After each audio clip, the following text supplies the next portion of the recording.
down the third baseline. He'll drag it, and the key is to get ahead, and that's exactly what this right-hander is going to try to do. Good velocity, and this young man on the mound has shown some great potential this year. Yeah, Zach has the arm that everybody dreams about. 94 with a velocity. Has a good curveball, changeup, could throw a slider. You've had a chance to talk to both these managers. What's their game plan for pitching? Well, right now, you know, talking with Charlie Montoya and Neil Allen, his great pitching coach, they like to go 5 innings with Zach because he's still in the plans for the major league team this year. They don't want to extend him. He's kind of on rotation. Tampa Bay is going to play consecutive games until the end of the year, and he might step into the rotation. Both Tampa Bay and Kansas City still very much in the playoff hunt in the American League. This one's slap foul again, and Falou will do that. He'll spoil your best pitch. The switch hitter will slap at the ball. He's over 300 on the year. He'll steal the base too. The speed in this lineup comes at the top of the order. Falou had 21 stolen bases and over 200 for his career. So if he gets on, you know that the plan will be to try to get things rolling. That's a perfect pitch, and that's a call strike 3 called by Chad Whitson, the home plate umpire out of the International League. Down at first base is Gerard Ascani out of New Orleans from the Pacific Coast League. David Susi is your second base umpire. And Kellen Levy out of Phoenix is your third base umpire. For the Durham Bulls defensively, Bourgeois in left, Kiermaier, Geyer, Belnomi, Fontenot, and you know Fontenot, of course, has played at the major league level and played well at second, third, and short. Cole Figueroa will be at third. And of course, Tim Beckham, the fine young prospect, is your shortstop. Behind the plate, veteran Jesus Flores. That's fouled away. And pumping strikes is exactly what both managers want their starters to do, and so far that's what's happened. And at 94, throwing it in and out, up and down. Here's Colon at 273 on the season, and that's some giddy up on that fastball. Tough to get to up in the zone. Yeah, when you throw it 93 with a little tail on it, with 2 strikes when you're protecting the plate, tough to put the ball in play. I like pitchers who have enough to pitch up in the zone, especially when they're ahead in the count. All hitters will swing under that ball when it's up above the letters, and swinging under it means failure. See this ballpark packed. Coca-Cola Park. And as you heard Doug describe in our pregame, they pack it for every game. Here's Ciritelli in at 273, 11 homers on the season. Swing and a miss, and you said about as well as you could. Both these pitchers have swing and miss stuff, and that's what we're seeing already from Odorizzi. Yeah, and these hitters aren't home run hitters. They're contact hitters, but right now you see Odorizzi throwing that ball and throwing it with confidence, with a great movement on a 93-mile-an-hour fastball. Pitches from that first base side of the rubber, George, and gets a little more angle and movement as the ball goes away from left-handers and into right-handers. 2 balls, 2 strikes with 2 away here in the first inning. You know, everyone talks about throwing downhill and pitching down in the zone, but when you have stuff like this, you can pitch up in the zone, because the toughest pitch for a hitter to hit is that pitch that's up and away. You have to lift the bat and get your hands up over the ball. Very difficult to do. You saw the scoreless inning streak for him and also for this Durham club. They had a 14-inning game that they won against Pawtucket. That was scoreless till the 14th. And there's Charlie Montoya, the Durham manager, 2-time manager of the year. Does nothing but win here at the minor league level. Fouled at the plate.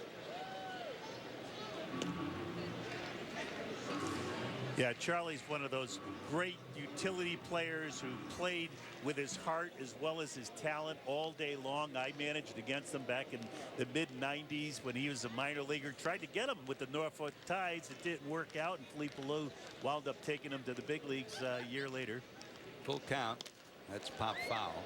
27 years as a pro for Charlie Montoya. His manager of the year accolades came in 2010, and it comes again this year. He was a manager of the year in the International League.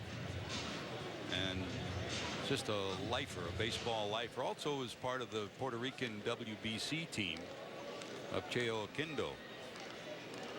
Yeah, Charlie knows the game, loves the game, and deserves more than just the AAA Manager of the Year award. Ciritelli will take a walk. That puts, with 2 on, 2 out, a runner on first. Ciritelli can steal too. You see Mike Dershowitz rolling his signs. See his numbers. 14th season as the Omaha manager. The last 11 consecutively.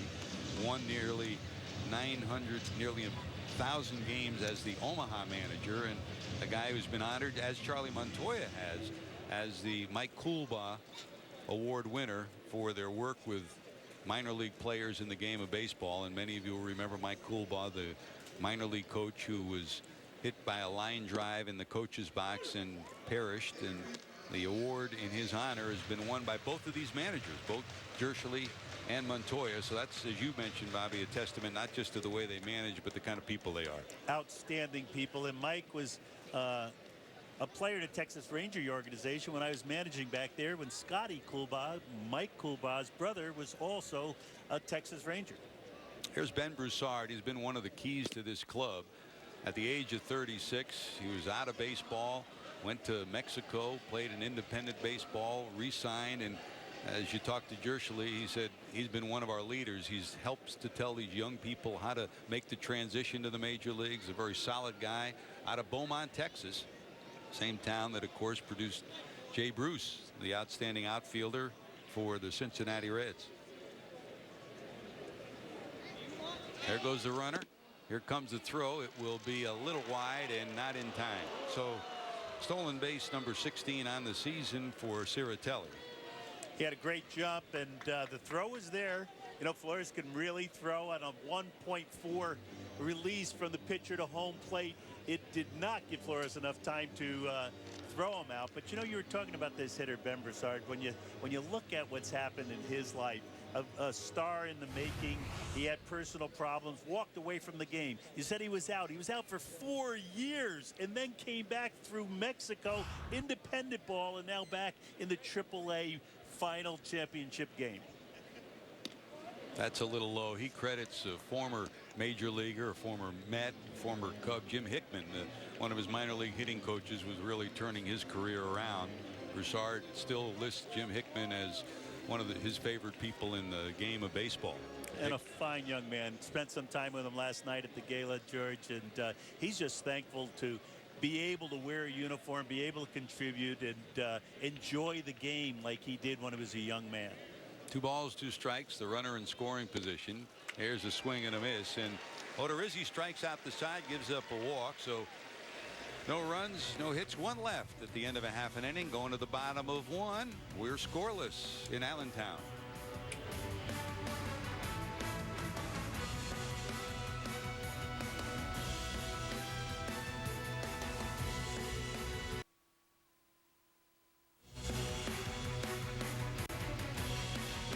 A sold-out ballpark, Coca-Cola Park, here in Allentown, Pennsylvania, for NBCSN's coverage of the Gildan AAA Baseball National Championship game. Let's check the starting lineup for Charlie Montoya, and his lineup for the Durham Bulls has Kevin Kiermaier leading it off. Cole Figueroa bats second. The fine young prospect Beckham third.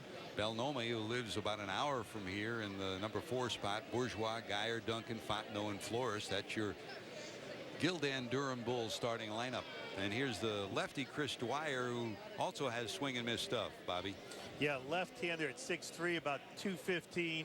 His ball moves very well. He pitches from the middle of the rubber, where he allows his stuff to move both ways. Aims at the center of the plate, likes it to move in on left-handers, and then the break-in ball away.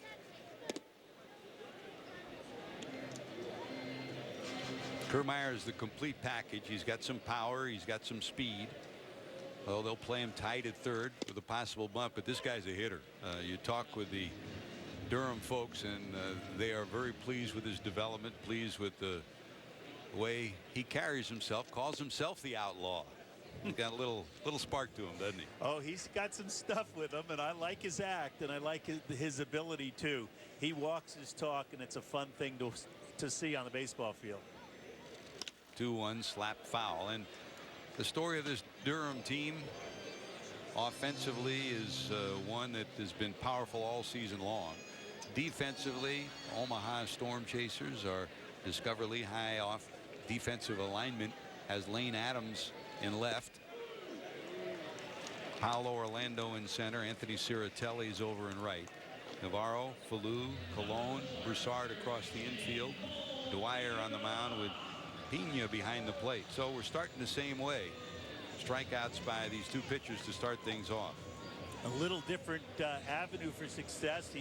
He finished him off with a breaking ball, throwing his first breaking ball strike for a call, strike 3, and if that's working, that pitch is going to give this lineup fits. Here's Cole Figueroa.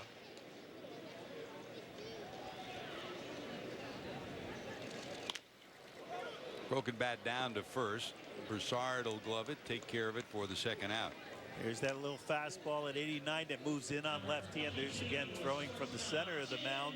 He takes advantage of the full 17 inches of the plate, letting balls move from left to right and then move back toward the first baseline as the hitter approaches.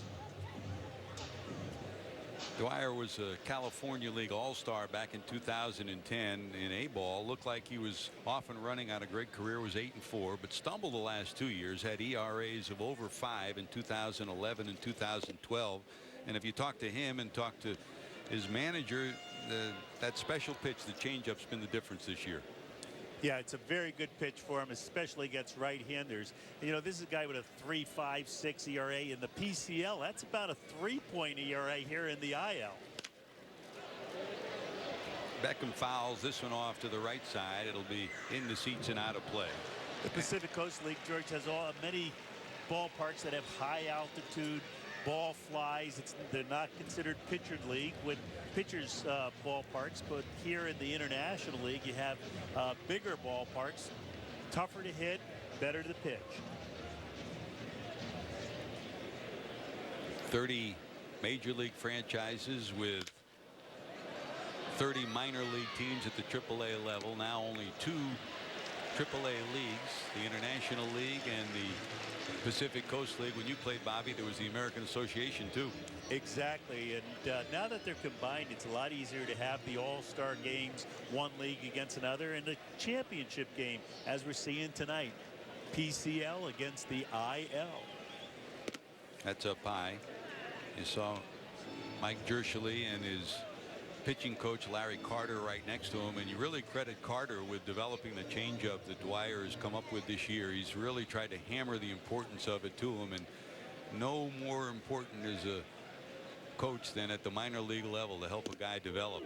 And there's a call, strike 3. Beckham is retired, so a scoreless first. 2 strikeouts for Dwyer, 3 strikeouts for Odorizzi. Going to the second. Navarro will lead it off for Durham. We're scoreless in Allentown.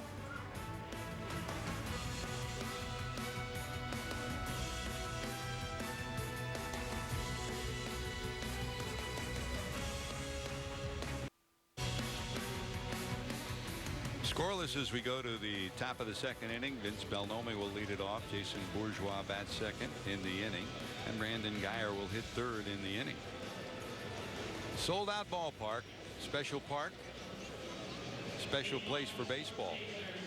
Doug Heater's been moseying around down there. And Doug, what's going on? Well, you know, it's interesting how you guys were talking about both of these teams, and both of these organizations have been here, but they've both taken different paths to this national championship game. Durham's been kind of ho-hum and kind of boring. They were leading the South Division really from the get-go, starting the season 5-1, but not the same story for Omaha. Here's a team that finished the year at 70-74. In fact, the first team in the PCL to qualify for the playoffs since 1998, when the PCL expanded to 16 teams with a losing record. Obviously, this team has put together a nice run, and now they're here in a championship game. They needed Oklahoma City to rally from a 4-run deficit in the 9th inning in the game, the second to the last game of the season, to make them qualify. Omaha's reward to Oklahoma City to get them in the playoffs was eliminating them in 3 games in the PCL semifinals. Thanks, Dougie. That put a smile on that guy's face. Mike Jerschele, the manager when they did come back. I mean, you talk to that coaching staff, Bobby, and they figured they were heading home because they needed wins, and Memphis had to lose the final 2 days of the season, and that's exactly what happened. And Memphis had a 4-0 lead and blew it with a walk-up off loss. So, you know, they were sitting by the radio, they were sitting by the internet, they were trying to figure out what was going on, and when they found out that they were in, they felt that they were reborn, and they played really well in the playoffs. Talking to Tommy Gregg, the hitting instructor for Omaha for the Storm Chasers, he said, you know, we're looking at the scoreboard and we get the report that first of all they lost the 4-run lead. They end up being tied. They go to extra innings and they lose, and it like electrified the bench, and everybody said, hey, we can do this, let's do it. And this infusion of young AA players all of a sudden got the veteran guys up off the bench. And you know, there are teams like that, aren't there, Bobby? Sometimes the veterans carry a team. Sometimes the infusion of young talent like AA talent coming to the AAA level is what provides the energy. Exactly, George. These guys didn't want to go home. They wanted to keep playing. Hit hard down to first. Backhanded tap in the bag.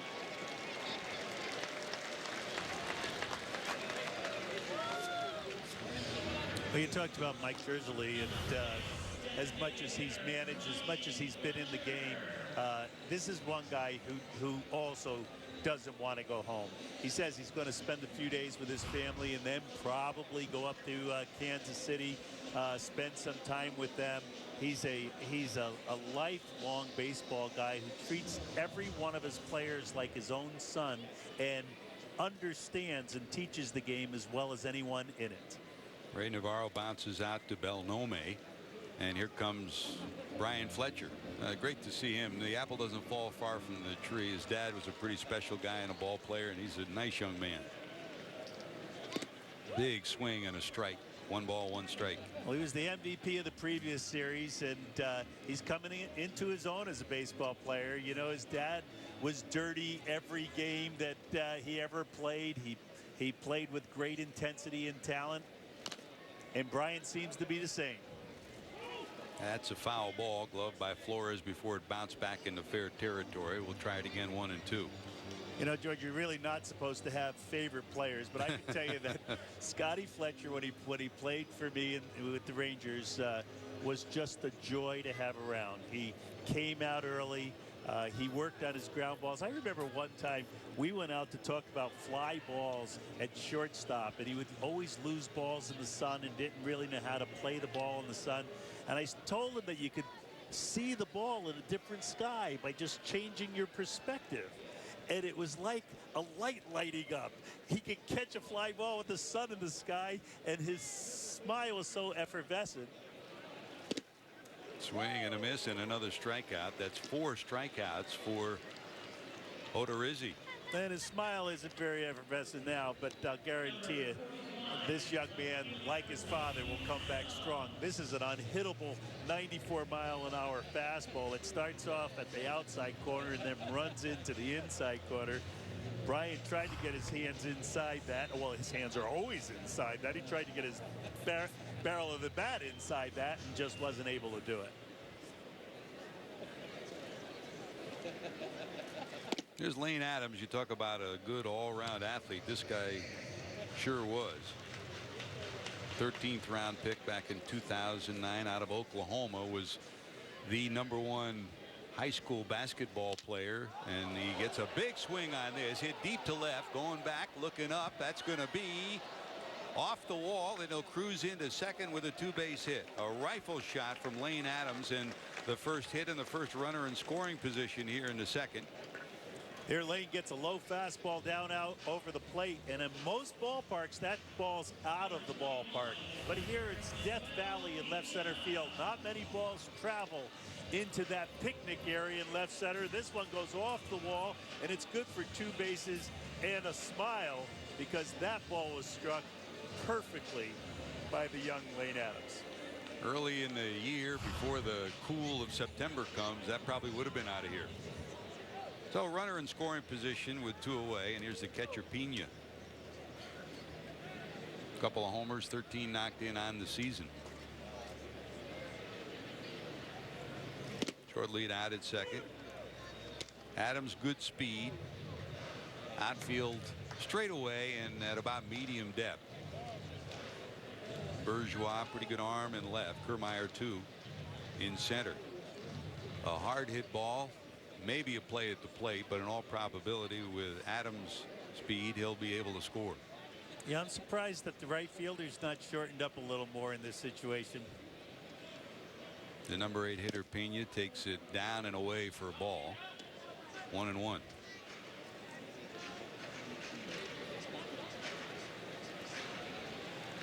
You mentioned the emotion of a game like this. It's a one-game winner-take-all story after 6 months of baseball. Yep, players are tired.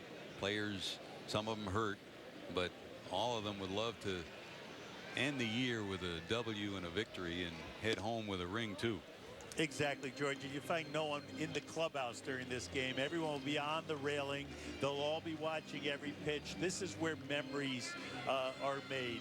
This is the game that will be registered in their minds forever. They'll go back and say, when we were in the championship game, this is what happened. This is the call. This is the win. And maybe they'll even talk about that line drive off the left center field wall as the big offensive play at the start of the game. Bounce back through the middle. That's going to be a base hit. Charging. Here comes Kiermaier. Here comes the throw to the plate. Won't be in time. And just like that, the Storm Chasers take an early 1-0 lead. Yeah, Pena goes right back up the middle with a ground ball base hit. And, you know, 98% of the time, ground balls to the outfield with a man on second, especially the ball that's hit to center field. The runner scores, and he scored easily on this one. Another two-seamer that's down in the zone. He's only thrown a few fastballs down in the zone. They've both been hit. Up in the zone, they're swinging and missing. This is a no-chance play, and the runner stays at first base, even though there was no cutoff man involved in the throw from center. Not really a bad pitch. Good job of hitting by Pena.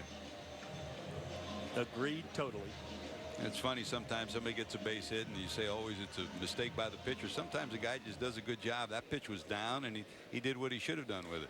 That's why they get paid too. They bring a bat up there to do some damage, and they can do damage on good pitches as well as bad ones. So Odorizzi from the stretch delivers to the center fielder Paulo Orlando, native of Brazil, 27 years of age. Another guy with some speed. They have to tighten up a little bit down at third. Pena short lead off first with Belnome holding him on. And you mentioned Pablo from Brazil. Both of these organizations, Kansas City and Tampa Bay, are not big market teams, but they have a very diverse talent selection. They have players from all over the world in their organization and on these two AAA teams, and you have to do that in player development. Find them wherever they are. That breaking ball drops in for a strike. Yeah, their scouting and player development with these two organizations has been excellent. Obviously, Kansas City's maturation process has been taking a little longer than Tampa Bay's, but they both organizations are full with young talent, very good talent.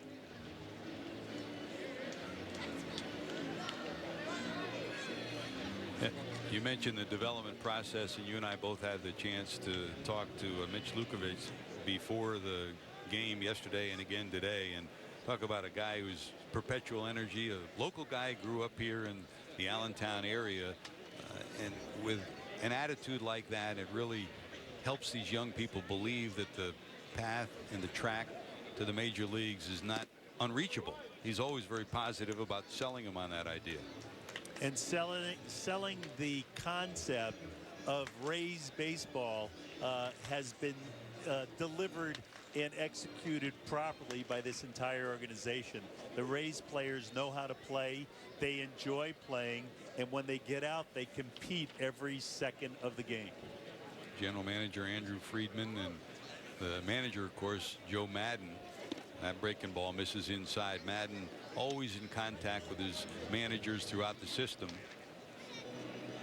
And if anybody's going to do it out of the box, and you were that way as a manager too, very often you did things out of the box in a game that always has been based on tradition. Sometimes people don't accept it initially, do they? No, they don't accept it, but I accept Joe Madden totally. I think that more people should follow his lead.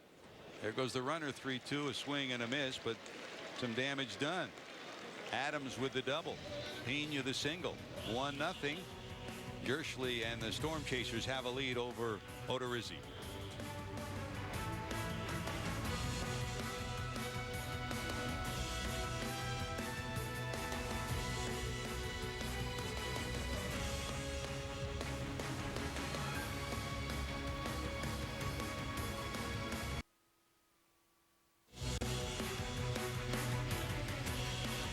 Back at Coca-Cola Park in Allentown, Pennsylvania, the Storm Chasers had a couple of hits and a run. We go to the bottom of inning number 2. Omaha leading the Durham Bulls by a score of 1-0. Vince Belnome will lead it off. Belnome grew up less than an hour from here, and he's got 60 or 70 fans, family and friends that are at the park tonight. And as you can see by looking around this ballpark, and you see the Philly shirts and jackets, this of course is the AAA home of the Philadelphia Phillies, and very often fans will split the difference between here and Philadelphia, come see a game here, then head to Philadelphia to see a team that has been so successful. And great credit goes to Dave Montgomery, the longtime executive with the Philadelphia Phillies, for helping to get this franchise rolling. You know, this isn't a historic franchise in baseball. I mean, before the turn of the century, the 19th century, there was a team here, but for many years there was no team here, no minor league team of any kind here, and they wondered whether it would ever catch on. And as you heard Doug talk about earlier, it sure has caught on here. 1 ball, 1 strike. Hit high in the air to center field. It'll stay in the park though. Orlando puts it in his pocket, and there's 1 away. Yeah, George, this is just such a beautiful ballpark, and such a credit to Chuck Domino and Kurt Landers, who run this organization, the Philadelphia Phillies, to minor league baseball. You know, you said there once was baseball here. There also once was Bethlehem Steel here. Sure. It was the greatest steel company in the world. We sold, we manufactured, we built everything from the Empire State Building to the Golden Gate Bridge with steel that was produced right here in this area, right next door to Allentown is Bethlehem, and it no longer exists, but the people still have the pride and still have the know-how to make a success, and this is a very successful franchise. There's Dwyer with a 1-0 lead facing Bourgeois with 1 out here in the 2nd inning. This is the Lehigh Valley Iron Pigs, and pig iron, of course, is part of the component to make steel. Exactly, and I love the name because it asks the question, what's a pig iron? And then you can get into the rich culture and history of this area. Swing and a miss. Bourgeois is retired. That's strikeout number 3 for Dwyer, and there is a logo that's become so popular down here. They had the All-Star game here a couple of years ago. They continually, as you heard Doug describe, they've drawn over 600,000 a year. The fans are just wonderful. Yesterday they had a workout. Many of them came out, no charge, just come out and watch the teams work out. And around the park earlier today, in a land of high school football, there was all kinds of tailgating going on around the park. It was a great smell, a great aroma, wasn't it? It was wonderful here, and last night it was wonderful at the Martin Guitar Company, who hosted a gala for everyone last night at their plant and their warehouse. Great museum, great time, great food, and great tradition once again of Lehigh Valley. No balls, 2 strikes. That's down and away for a ball. Did you pick up a guitar while you're out there? I didn't pick up a guitar. I got a T-shirt, and I got a promise that when I come back I could get a better tour and maybe even purchase a guitar. The wood is amazing that they use on those, isn't it? Just magnificent. Swing and a miss. Geyer's retired. 4 strikeouts for Dwyer. A 1-0 lead for the Storm Chasers. Back to the top of the order. Falou will lead it off for Omaha.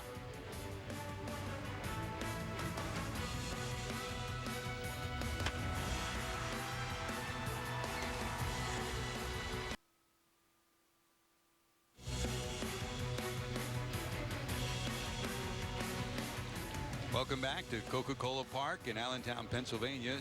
George Grande, Bobby Valentine bringing you the Gildan AAA Baseball National Championship game between the Durham Bulls and the Omaha Storm Chasers. If you're just joining us, Durham won the International League Championship, beating Pawtucket in the finals, and the Omaha Storm Chasers victorious over Salt Lake City. They've made it here to this one-game winner-take-all. Durham, the home team, by virtue of the fact the International League won the All-Star game. Dragging a bunt is Falou, and he'll get on. The ball rolls down the first baseline, but he'll hold at first. We talked about it when he came to the plate. He'll take advantage of both foul lines. And Bobby, not often you see guys at bunt that will push it down the third baseline or drag it down the first baseline, and this guy can do both. Yeah, I was talking to him yesterday. He understands angles, and what he did here is he pointed his bat down the third baseline, and he just tried to push this ball by the pitcher. He got it there, and then Jake, instead of giving a forehand, tried to backhand the ball to him, turned his glove upside down, and that allowed the ball to go over the expecting second baseman, and we get a base hit out of it, but it was a fine bunt and almost a fine defensive play. Talking to Mike Jerschele, his goal was to try to get a lead, and he will run. He'll run a lot. He's got speed at the top of the lineup and the bottom of the lineup. And if this is ball one, George, he'll hit and run on the second pitch. He'll hit and run much more than he will sacrifice. He really won't sacrifice till late in the game, 7th inning on. He's not one to disdain the sacrifice until that point. Well, he might not like the sack, but I think he's going to have him move him right here, and we'll see if we create a first and third situation. Cologne, good bat handler's been in this number 2 spot all years, played second and short. Their player of the year. An outstanding year for this 24-year-old. There's the hit and run, and it's fouled off. Yeah, the ball was up and out of the zone. Good job of fouling it off. A shorter lead at first base gave it away a little, but Mike Jerschele's out there. He wants to create things. He was coached by the great Tom Robson in the minor leagues, and Tom knows all about hitting. He knows all about aggressive play. Mike and I were talking about Tom Robson, who was my hitting coach for about 20 years in professional baseball. Mike loves him, and Tom gives it all back. Talk about Baseball lifers. Tom was one of those. It was always enjoyable when you'd come to the park, and Robbie was a hitting coach wherever he was, to talk about hitting. He cared about every player that he dealt with like it was another one of his kids. 1 ball, 1 strike, short lead, nobody going this time, and it's slapped the other way.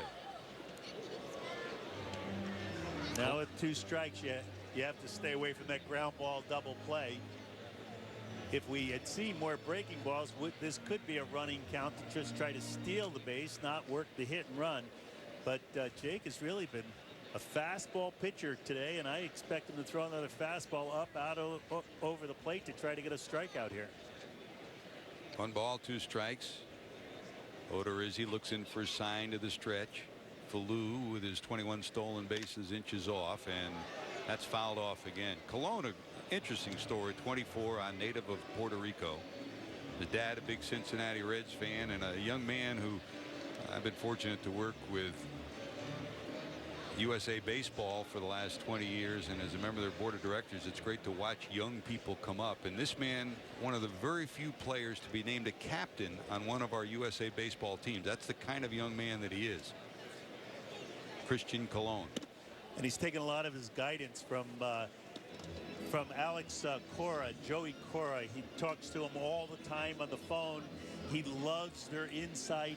They have taught him about the game on and off the field, and he appreciates everything that has been given to him by fellow Puerto Rican players that are older than him, and also members of his organization. He's just a fountain of knowledge at this time. And he's spoiling some of Odorizzi's best pitches. The count stays at 2-2. Really tough to get to that pitch up and away at 94 miles an hour. That's basically the best you can do, is foul it off, because when the ball is away and it's up, you have to lift your arms as the bat goes away from your body. It's like weightlifting, and it's a very unnatural move. When the ball's down in the zone, much easier to swing at and get the head of the bat to it. Runner not going. Did he check it? Fouled off, but held on to by the catcher Flores. So Cologne is retired. 6th strikeout for Odorizzi. Now you talked about it early when Odorizzi took the mound, how he works from the first base side, and against a right-handed batter, that tells you he's going to try to work away, huh? Well, yeah, he'd like to be able to throw the right-handers away by standing on that side of the mound, but he also will have his ball that shoots into right-handers create a bigger angle from that first base side and create that bigger angle for left-handers. So it starts on the first base side of the rubber and then keeps moving away with a little two-seam action. Here's Ciritelli, who walked in the first inning and was left stranded. With 2 outs, we'll see if he might send the runner to get something going here. That's a little wide. And there's the patented Tampa Bay changeup. You know, Neil Allen is sitting in the dugout there as a AAA pitching coach. Should be a major league pitching coach. I should have hired him last year in Boston. Matter of fact, one of the biggest mistakes I've ever made. But he will be in the major leagues, and he can teach a changeup as well as anyone in baseball. Skied behind home plate. Flores cast the mask away. Does he have room? There are so many outstanding minor league pitching coaches that have spent their careers working with young people, and you know, we've talked about this for years. What do you do with your best coaches? Do you put them at the major league level, or do you put them in the minor leagues to develop? Well, if you pay them, keep them in the minor leagues. But really, the place you make the money, and this is a job, is at the major league level. And after you do a great job year in and year out, you should be rewarded by your own organization. If you're not, you should get an opportunity somewhere else. 2-1, swing and a miss, 2-2. You went out of the box when you got your job at Texas and hired Tommy House as your pitching coach there. A guy who people wondered, is he ready to coach at the major league level? And that was a very successful hire. Yeah, and Tommy House is still teaching. He's a PhD out at USC. He's a professor there, and he's coming up with new innovative ways to make pitchers better. Blooped into left center. Is somebody going to get there? Bourgeois does. He squeezes it. As a matter of fact, you mentioned Tommy House, George. I think he finally has figured it out. He's had a program of over 8,000 pitchers who have gone into this program of weighted balls and underloaded balls. And he took some lessons from tennis, as we're. I know you're a Trojan from USC, so you could appreciate this, where the tennis serve is so much similar to the pitching motion, yet the tennis players don't have the same injuries as pitchers. So he wondered why, and it was because they held on to the racket, is what they figure. And so they now have a program where you have these weighted balls and lighter balls, and you go through throwing motions without letting go of the ball. Sometimes throwing it, sometimes not. You build up the muscles you need. He's increased the velocity of all 8,000 participants in the program, and none of them have gone injured. This one lined towards the alley by Ben Broussard. It's going to be one hop to the edge of the warning track, and they're going to hold the runner at third. Broussard will have a 2-base hit. So Ben Broussard trying to sneak one. A good job by Bourgeois to cut it off, or else the speedy Falou would have scored. So it'll be second and third with 2 away. Yeah, Ben saw that two-seamer running away a few times. The fourth pitch that he got that was out there a little off the corner, he went with nicely to left center field and almost got another run for his boys on the board. He's a good hitter at 36 years old, and the thing he wants the most is to end his career, if in fact this is the end, with a championship tonight. So second and third. Here comes Navarro, bounced out to first his first time up.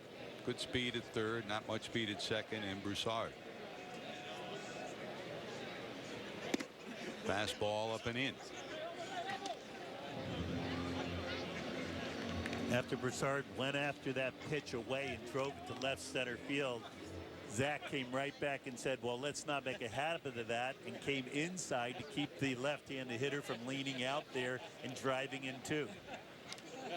Fouled at the plate. 1 ball, 1 strike. Steve Jeltz is starting to loosen in the bullpen for Durham for Neil Allen's ball club.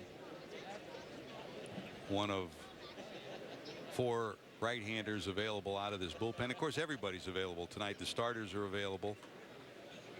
The normal starters with no other game scheduled. Swing and a miss. And it's 1-2. There's a 67-mile-an-hour breaking ball after all the high fastballs and the inside fastball. 2 inside fastballs to Navarro at the beginning of this at-bat. Throws him a slow curveball. No one's going to be on that pitch. And you throw a high fastball off of a curveball, you throw a curveball off of a high fastball, you're in the driver's seat. And right now, I think Zach's got a strikeout in the making. 1 ball, 2 strikes to Navarro. 2 of them out there. Popped up in the infield. Beckham calling. He'll squeeze it. So the Storm Chasers will strand a pair. They've stranded 4 through 3. They're holding on to a 1-0 lead.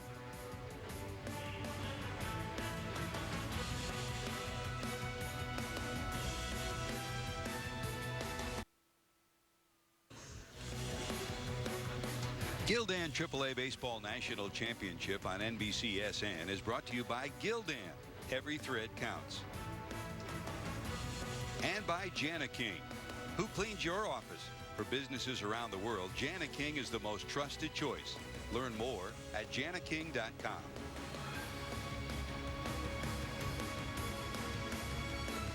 Jam-packed ballpark here at Coca-Cola Park in Allentown, Pennsylvania. Home of the Lehigh Valley Iron Pigs. They've drawn over 600,000 fans year after year after year. Since they opened, this has become a gathering place for baseball fans and just for folks to have a great night. And this is a great night. The game is sellout. They're not only packing the seats, but they're in the picnic area, the berm area, and left center field. And they're seeing a pretty good ball game so far. 1-0 Storm Chasers. And we talk about guys who have had an effect on their teammates. Ben Broussard, you talked to Mike Dershly. He said Broussard has really helped these young players synthesize what it takes to be a major league hitter. Say the same about Shelley Duncan, the designated hitter for tonight. And Duncan and Mike Fontenot, 2 guys who've spent major time at the major league level. Both have helped these young players.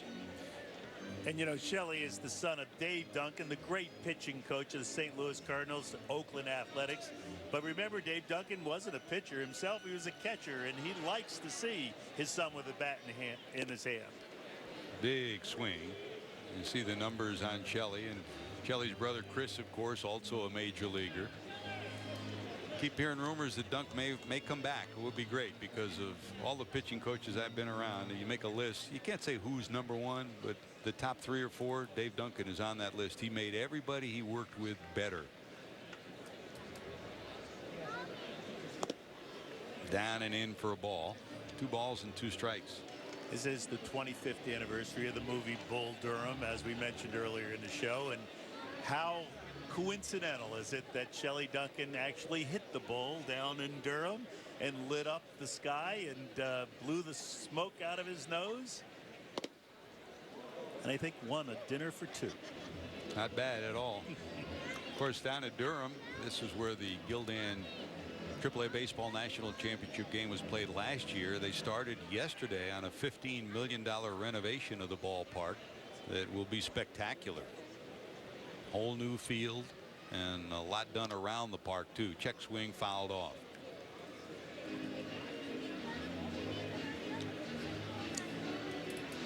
George, you talk about movies and films. I have to tell you that there's a documentary coming out about my father-in-law, Ralph Branca, here in October. Coming out in October. It'll be on iTunes. And, you know, he's the last living member of that 1947 team, Brooklyn Dodger team, when Jackie Robinson broke the color barrier. And it's quite a good documentary.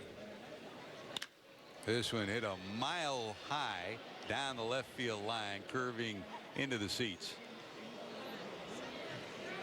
And you talk about baseball lifers, you put Ralph on that list. Ralph Branca, what a tremendous teammate with the Dodgers, and what a tremendous teammate since leaving baseball to so many people that he's helped.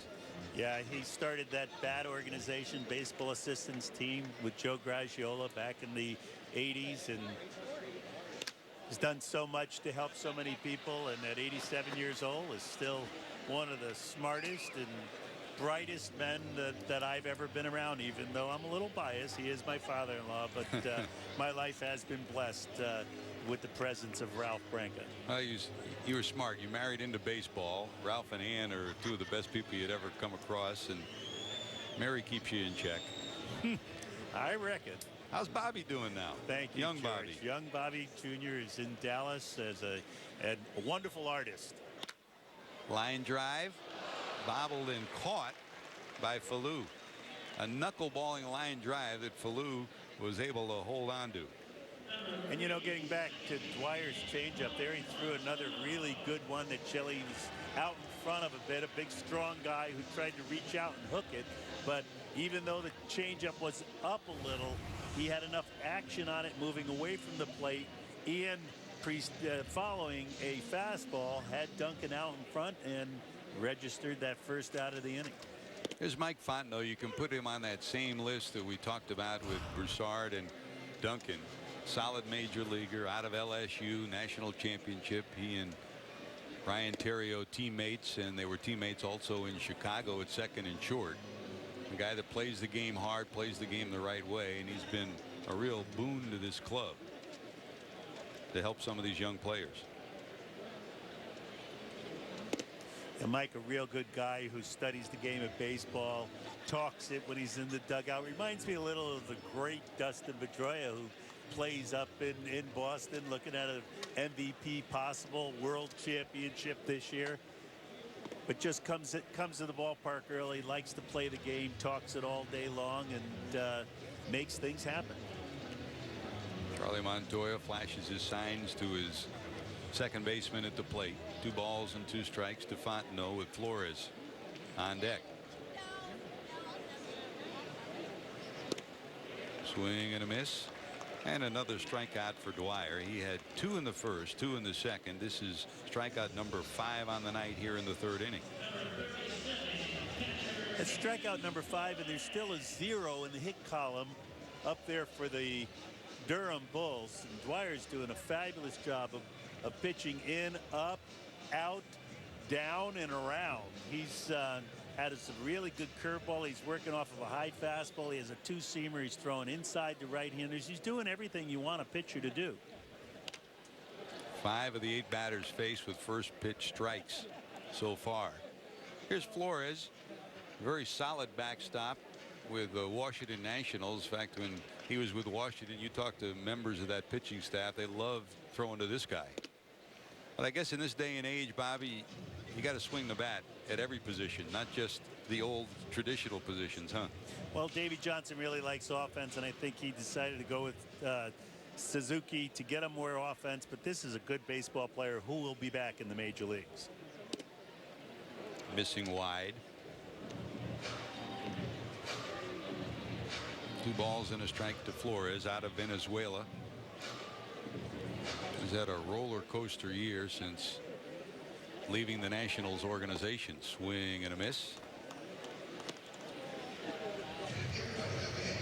It's amazing more pitchers don't develop that changeup earlier in their career, isn't it? Well, the great thing about the changeup is that it is a swing and miss pitch, but pitchers have more confidence throwing it for strikes. They think they'll always have the hitter out in front of it. That's a breaking ball. It just misses the outside corner. Dwyer's doing a great job. Pre-game, we said he has to throw strikes. He has thrown strikes, and he's kept the team, this Durham team, that is a very good offensive team, off balance the entire night. Just misses with his breaking ball there off the outside corner. Full count. Hopped high in the air to the first base side. Broussard is there. He'll squeeze it in foul territory, and it's a 1-2-3 for Dwyer. So the Storm Chasers are chasing a victory on this night. They're still leading 1-0. Fletcher will lead it off, and we return.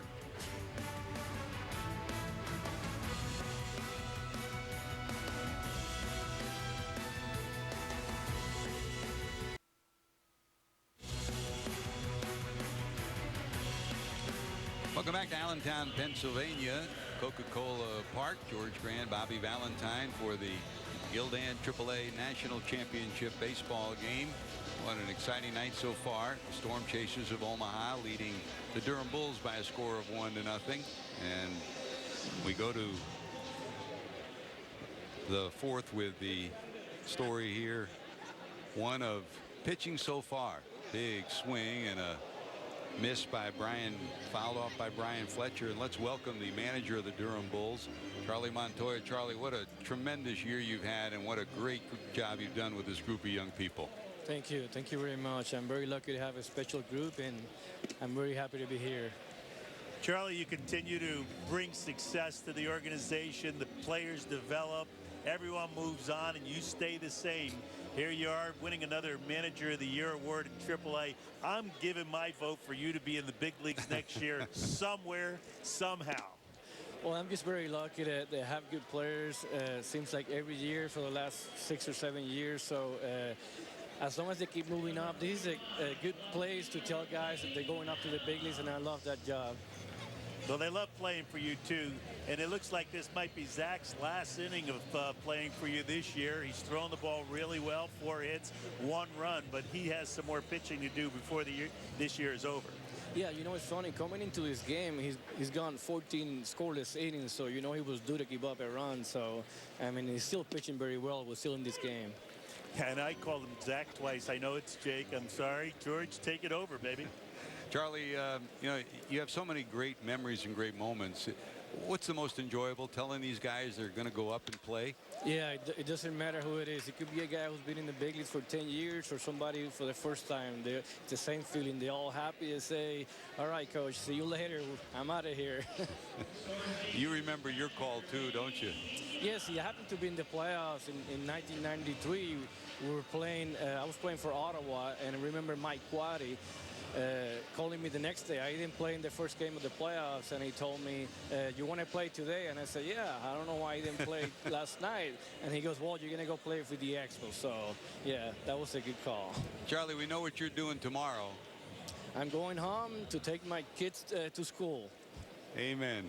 Back That's to Arizona. right. Charlie, congratulations on another tremendous year of building young people into major leaguers. Thanks for spending some time with us. Thank you, guys.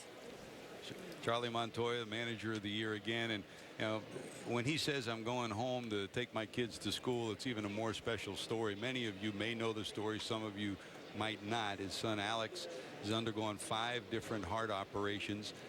He's progressed so much to the point that he was able to, there goes the runner, and it's fouled off on the hit and run. He was able to come to the park here. They live in Arizona now, although he's a native of Puerto Rico. He was able to come to the park and visit his dad working during the course of the season. And it's a tremendous family. He and his wife have labored under the stress of those operations and what he's had to go through, but he's never missed a beat. They've never missed a beat, and it's a stronger family for that. Yeah, he's a special person who's endured, as we said, minor league games, bus rides, and some family situations that many people would cave in under. But Charlie has stood strong, has counted his blessings, and he thinks he's the lucky guy. And I think that's a really great trait. And all the players that have played for him are the lucky ones. Outstanding career for Charlie Montoya, 2 times a minor league manager. Down to third. They'll have to go to first as the runner was off and hustling. So the runner advances to second. Adams to second after that solid single to center. 2 out, runner in scoring position. And here comes Paulo Orlando, the center fielder.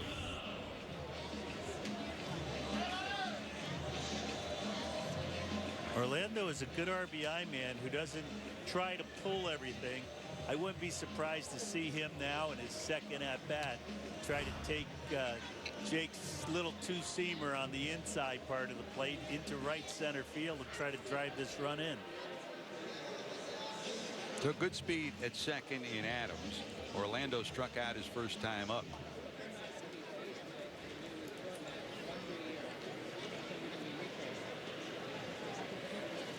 Two away here in the fourth. Odorizzi to the stretch.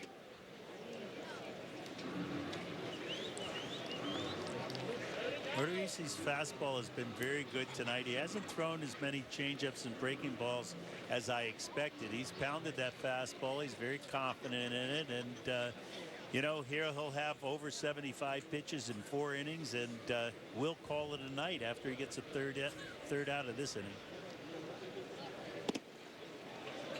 Still some giddy up, huh? Yeah, he's throwing fine, and you know, there's plenty of bullets left in that arm, and I'm sure that Joe Madden will welcome them when he gets to Tampa Bay. And you alluded to it earlier. There's Neil Allen going over his charts with Charlie Montoya. You know, Odorizzi was the pitcher of the year last year for this Omaha club, traded in the Will Myers deal this past winter. So a guy who's on the fast track to get to the major leagues again in a pitching rich organization.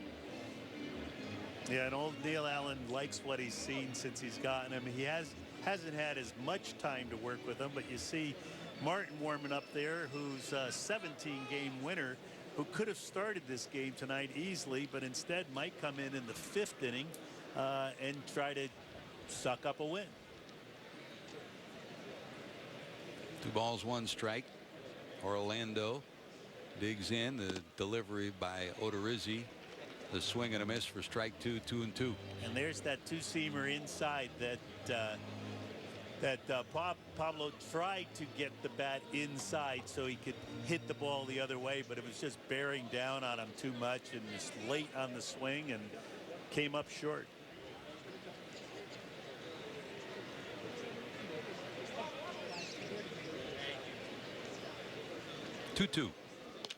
That slap foul. You know, Bobby, you talk about trades and, you know, how they evolve, but that trade that Odorizzi was involved in, of course, was the Will Myers for James Shields deal. Myers is having a great year. He homered again last night. Shields has been pitching brilliantly too, and there'll always be an argument who got the better of the deal. The best deals are the ones where both teams wind up getting something out of it. And right now it looks like both teams have gotten plenty out of it, but I think in the future it's going to be Tampa Bay that's going to come up on the upside of that deal. High fastball, swing and a miss. That's probably it for Jake Odorizzi here at AAA. He may be on his way to Tampa Bay to help them battle for the playoffs. As it is here, he trails 1-0. We'll be back after these messages from Allentown.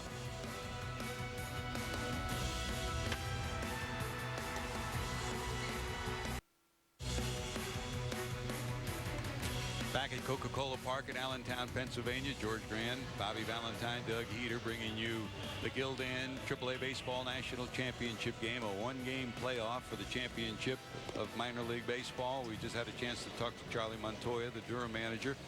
Let's welcome in the other half of a great managerial duo, Mike Jerschele, who as well has been a manager of the year. He's been a guy who has developed players after players. 14 years, of course, in Omaha, 11 consecutive years of late. And Mike, I know you're very proud of this club and what they've been able to accomplish this year.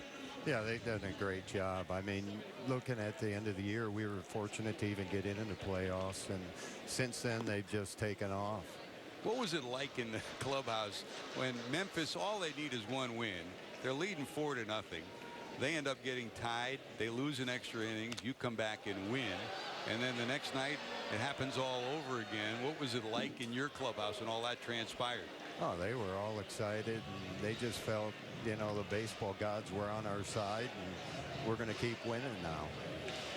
Mike, Bobby V here, you know, doing what you do just tells people, and it shouts out loudly that you are a giver, that you love to give everything you have and make players better. And how do you go home at the end of a season without any of these players with you?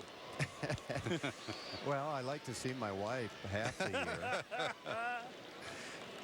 But she, you know, I just enjoy doing this and working with kids, and the most exciting time is when you can call somebody in the office and tell them they're going to the major leagues. We asked Charlie about that. How about this year? What was the most exciting moment when you had a call up to bring into the office or tell somebody they were heading to the bigs? Well, it was probably Sunday after we clinched the PCL championship, and I got to tell Ventura he was going to the big leagues. In fact, he's starting for Kansas City tonight. Isn't that terrific? So he's a guy who will send you that Christmas card and say, thanks, Mike, for everything you did. And you really don't expect much more than a little thank you every now and then, do you?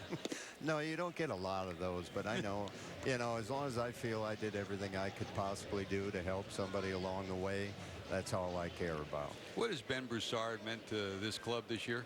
Oh, he's been great. Veteran presence, guy's got big league time, but yet he comes every day just like it's his first year in professional baseball. That kind of attitude is infectious, and your attitude is also infectious. You see the way your team's playing. You're not supposed to be winning this game tonight, mister. What's going on here? Well, I'm upset because we cost ourselves a run on base running. If we go to second base there, Broussard drives them in. We're up 2-0. But, Dwyer's throwing the ball well right now, and hopefully he can continue. Dwyer's changeup has made a difference for him this year, hasn't it? Yes, it has. Yes, it has. And, he's even more effective when he can drop that curveball in there once in a while for strikes. He's doing that, throwing it off of the high fastball. We might even see a breaking ball here with 3-2. I would have bet on a changeup. And we get a fastball for a ground ball for out number 2. I'm just saying, I would have bet a changeup right there. Yeah. Cole Figueroa bounces out, and when you add it all up and look at the end of this year, Mike, you're going to head north to join the big club.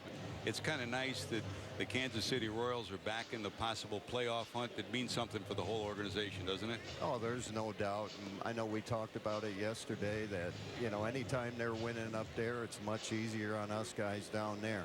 I don't have guys like Bobby Valentine calling me all the time to say, is this guy ready to come up or what? Or what did you do with this guy? Let's go. Well, the guy who did call, Mike, was Tom Robson. He said congratulations. He loves what you do, and he just wanted to make sure that I said only good things about you, and I said what else is there to say? Well, I appreciate it, and say hello to Robbie. You got it, man. Continued success, and hold on to this little one-run lead, and we won't mention anything else about the line score. Well, it's not like I'm not used to these games. We've gone through quite a few this year. When you don't hit it over the fence and you play the way you play and manufacture runs and have good pitching that you have continued to develop throughout your organization, this is the kind of game you're going to have. Exactly. Couldn't ask for a better one right now. Love that changeup, boy. Two balls, one strike. Hey, Mike, you head north to join Kansas City, and when you do, you'll be reunited with George Brett. He's made a difference, hasn't he, since he came back? Oh, there's no doubt, when he took over the hitting job up there. And he's not a real mechanics guy, but he's a guy that mentally can just work with the kids and get them relaxed. And, and that's a big part of hitting at the big league level. By that time, their mechanics are pretty good. A few tweaks here and there, but on the most part, it's just keeping mentally strong. And that's similar to the way Tommy Gregg, your hitting coach, deals with his young people too, huh? Yeah, exactly. We just try to keep them loose and have an idea on what they're looking for up there and stay relaxed. Well, congratulations on another great year. A baseball lifer that can head home to Wisconsin and enjoy the fact that you help some young people get better again this year. Congratulations. Thank you very much, guys. Thanks for spending some time with us. Another first-class guy, Bobby. Oh, he's one of the best, and his players spoke so highly of him last night at the gala that it gave me chills. That's up a little high. 3 balls, 2 strikes, and you talk, there always is a story behind the story. We mentioned Charlie Montoya.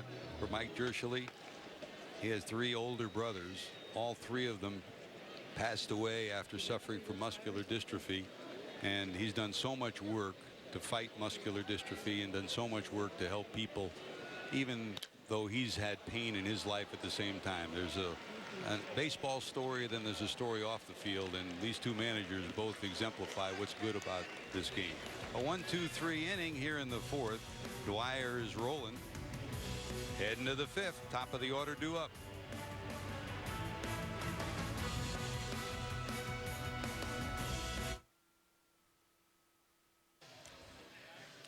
Gildan AAA Baseball National Championship on NBC SN is brought to you by Gildan. Every thread counts. And by Discover Lehigh Valley.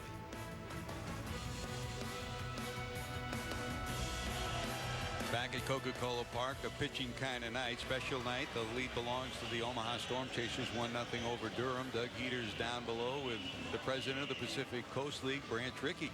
All right, thanks a lot, George. Yes, indeed, joined by Branch Rickey III. And Branch, welcome to Coca-Cola Park, and obviously you got to be pretty happy your guys are winning so far.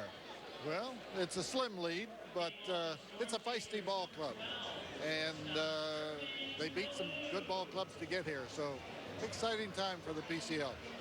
Obviously, this is a unique experience here, the AAA National Championship, where you have the two teams, and there could be some hesitation on the attendance you have in an event like this. What do you think of what you're seeing here tonight here in the Lehigh Valley at Coca-Cola Park? Well, this ballpark is outstanding. The fans have a tradition of being very enthusiastic, and so when they applied for hosting this game, both leagues were really proud to have Lehigh Valley step forward and host it. Obviously, your grandfather, Branch Rickey, really almost the creator of minor league baseball.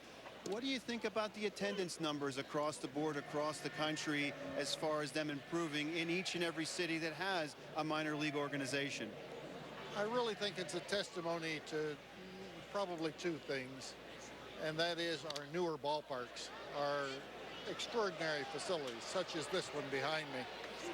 The other thing is the increasing professionalism of our staffs, and we are so much more focused on addressing what it is the fan wants.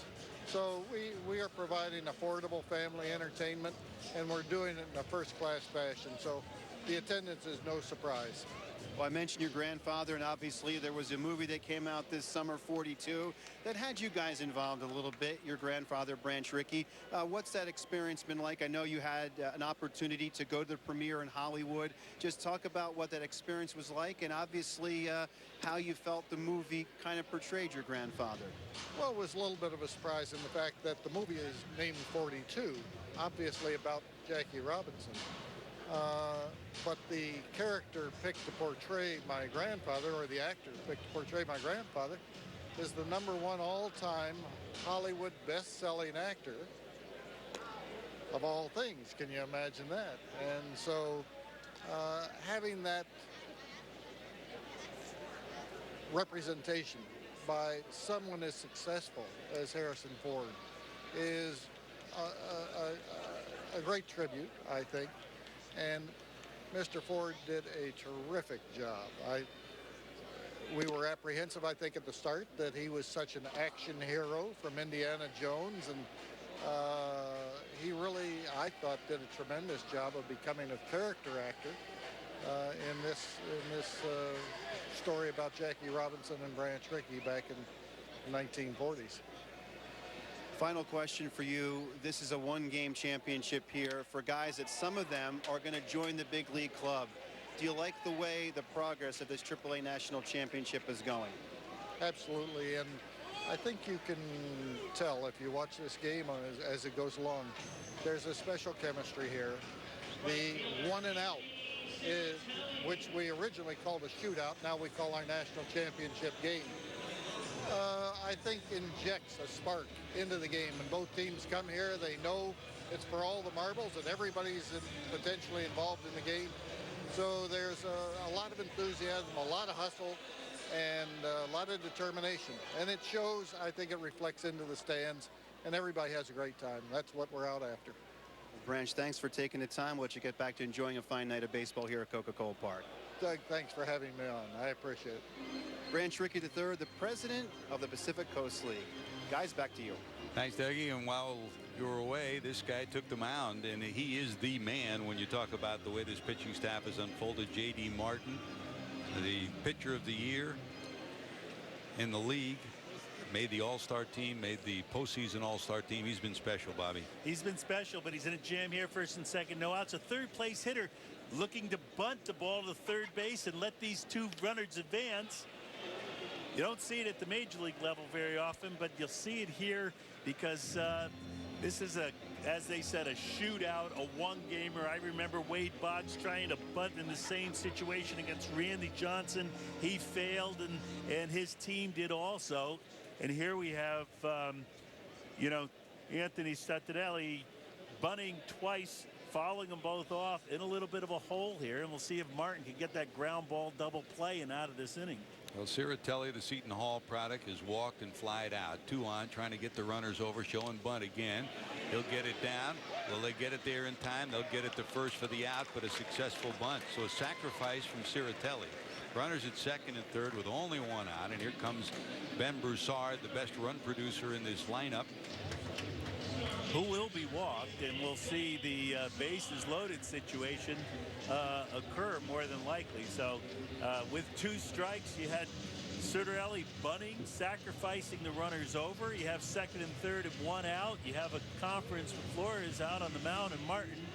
They might have gone after players like this in the past with a certain repertoire of pitches rather than just putting them on. But this is a situation that probably calls for some real strategy from the other dugout, and Charlie's thinking about it. He's wondering what to do, and he's going to go after Ben in this situation with the infield back. Well, they're confident of coming up with some runs, apparently, as the first base open. Broussard, who's been successful more often than not for this Storm Chasers club. Mike Jerschley saying, I think he's a little surprised right now.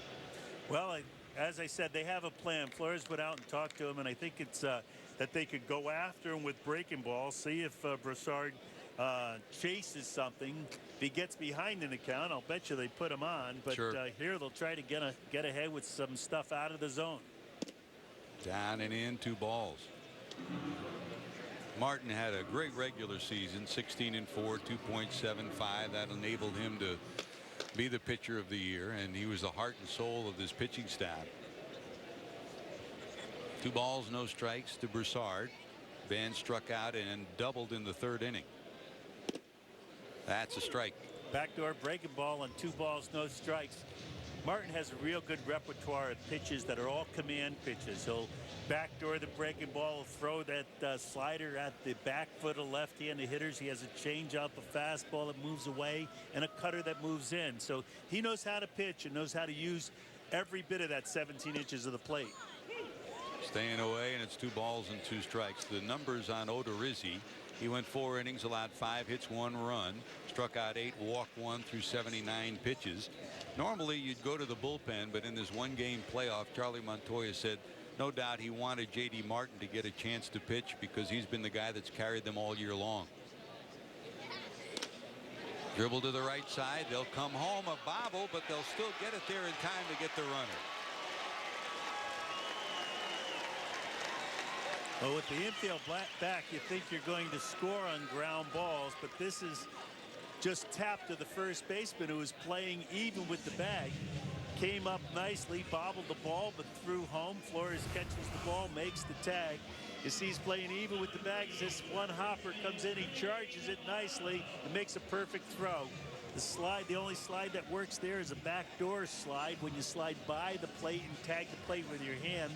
That didn't happen, and consequently, we don't have a run on the board. So Belnome gathers himself after bobbling it, and a great job by Flores. Boy, did he protect the plate. He blocked the plate. The only way you're going to get to it is through the back door, and he never had the chance to get there.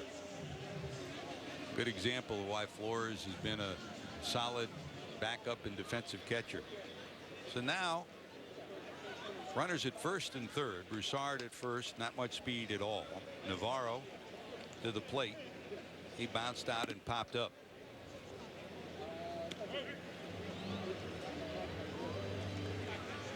Martin's been getting out of trouble all year long, and he's trying to do it again. Yeah, very confident pitcher. Neil Allen and Charlie Montoya are very confident in his abilities. He has great presence on the mound, and winning 17 games for this team during the year. They've seen him get out of plenty of jams and seen him make pitches all year long. He's continued to do it here after men were on base first and second and no outs. Not only the most valuable pitcher, he was a 2-time pitcher of the week. And the regular season victory total was the most by a Bull in over 40 years. That's how impressive he's been. Slap foul. Well, there, repertoire and repertoire. Throws a backdoor slider that evens the count at 1-1, and then throws an overhand curveball that goes down and in. That the only thing Navarro could do is foul it off. Don't be surprised if you see that paralyzing fastball on one of the corners, probably away. 1 ball, 2 strikes with 2 away. Rip, but foul. Backed up the breaking ball. Flores called the fastball. It was shaken to the breaking ball, so they'll have a conference out there and figure out exactly how they're going to get this 3rd strike and 3rd out of the inning. Solid major leaguer Neil Allen, 3rd year at Durham. For many years was in the Yankee organization as a coach, and of course as a player, probably more known for the Mets than any other team from 79 to 83, but pitched with the Cardinals, the Yankees. And as you mentioned, he's become one of the best pitching coaches in minor league baseball. Yeah, he brings enthusiasm and knowledge to the game every night. He's Rich Dotson, one of his mentors, swears by him. He thinks that he's one of the best in the business, and Tampa's lucky to have him. 2 balls, 2 strikes. Slap foul the other way. We'll try it again.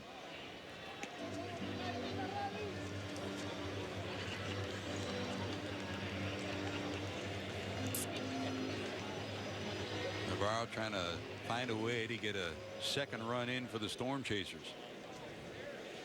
And Martin's out there pitching, knowing he has 2 hitters to get 1 out in this situation.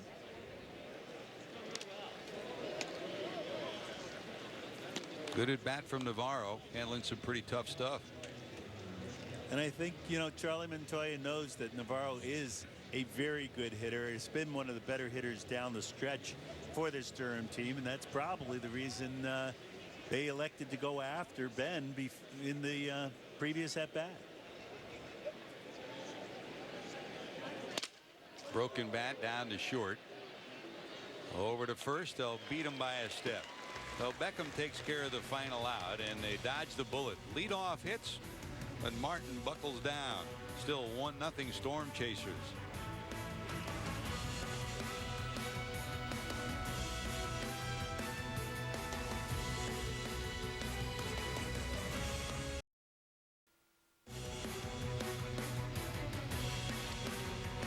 Now the scoreboard tells the story. The Storm Chasers 7 hits and a run. They have stranded 7 on the night. They lead it 1-0.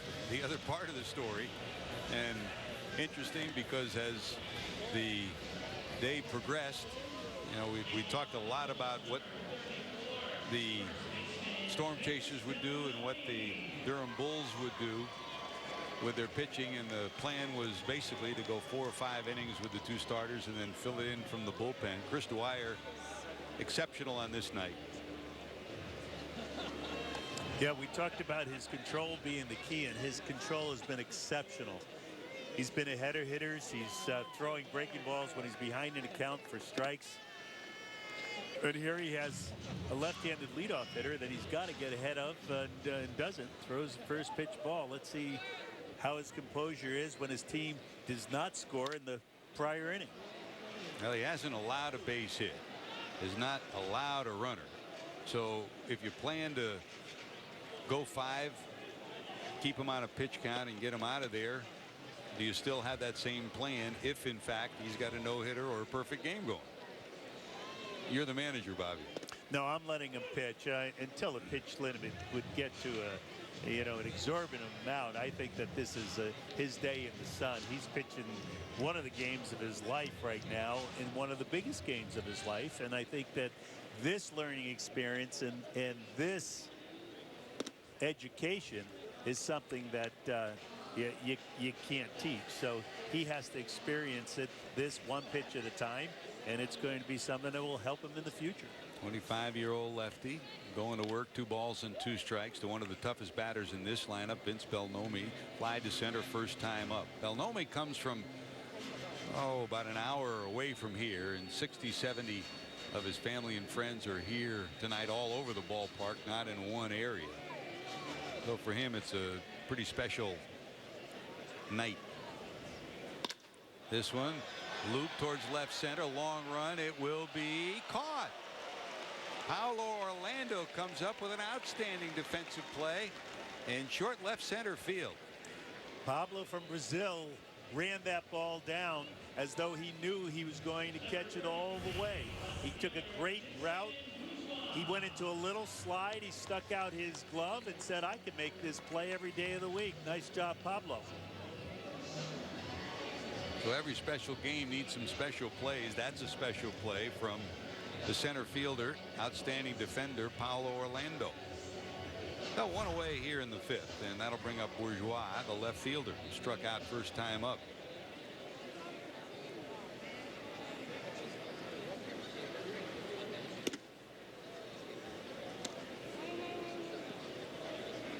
Dwyer 110 during the regular season. Product of Clemson. This one sky to the left side, but it'll be out of play. Last year it was Jake Odorizzi who was the pitcher of the year for Omaha. Odorizzi now wearing a Durham uniform. This year this guy Dwyer is the pitcher of the year in this Omaha Storm Chasers season. Popped up, will take charge. The third baseman will. Navarro has it, and there's two away. He's in control. Yeah, he's throwing all of his pitches for strikes. And you know, the one interesting thing of note tonight, George, is that we have 8,000 or 9,000 baseball fans in this ballpark. And usually people come to the game because they want to root for their team or root for players that they happen to know. These are two teams that are not from this area, and yet the entire park is filled of baseball fans just appreciating the game without a real rooting interest. It's a great game, and when it's combined with great fans, special nights happen. Here's Geyer, struck out first time up. Broken bat, loop to center. Here comes Orlando, and he nails that one. So two tricky plays. Orlando handles it, and how about Chris Dwyer? He's been perfect through 5. His club leads 1-0.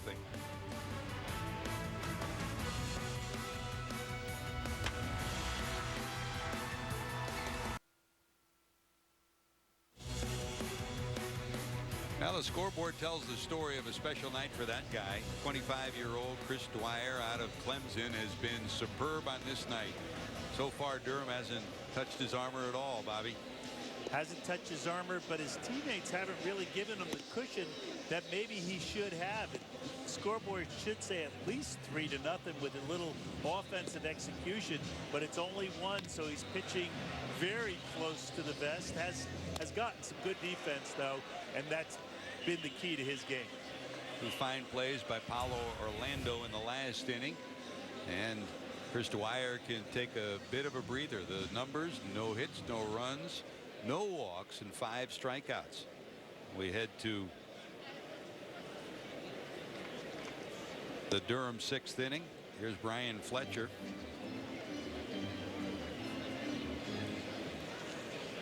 Facing J.D. Martin. Fletcher struck out twice so far. A guy with some power, and this is where, as you mentioned, Bobby, you don't get that pad. A guy with a little bit of power can change a game rapidly. Yeah, this Durham team is full of doubles, and Brian's one of the guys who could do it, but he gets jammed there on a ground ball to third. Figueroa throws it high, but a nice job by Belnomi to get back on the bag. 1 away here in the 6th for Adams. Adams doubled and singled, 2 for 2.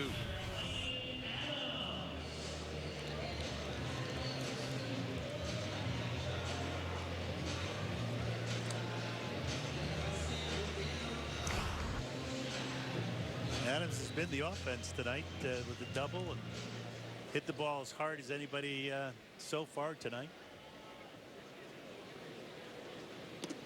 Breaking ball wide. Great to have you with us, George Grande, Bobby Valentine, Doug Heater. Doug will be by with another update from around the. I think he's getting some hot dogs and some.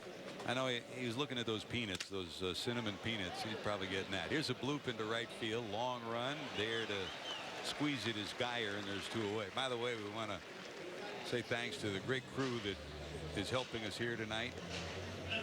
Andy Himmelwright, Ryan Kelly running the show with Donald Long down in the truck, our TD. Our camera guys and folks around the field are just doing an outstanding job.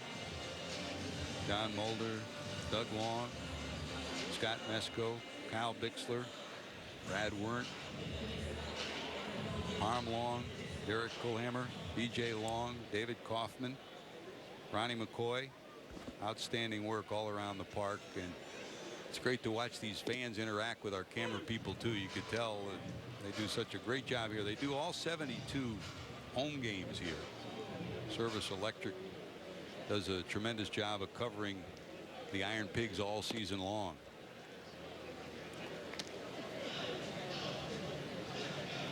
J.D. Martin's what we call a finesse right-hander. You usually see left-handers that are successful without a 90-mile-an-hour fastball, but J.D. Martin is successful as a right-hander with a good cutter, a good changeup, a good two-seamer. He's around the plate all the time. He knows how to compete, and he's not afraid to throw his breaking ball when he's behind in the count.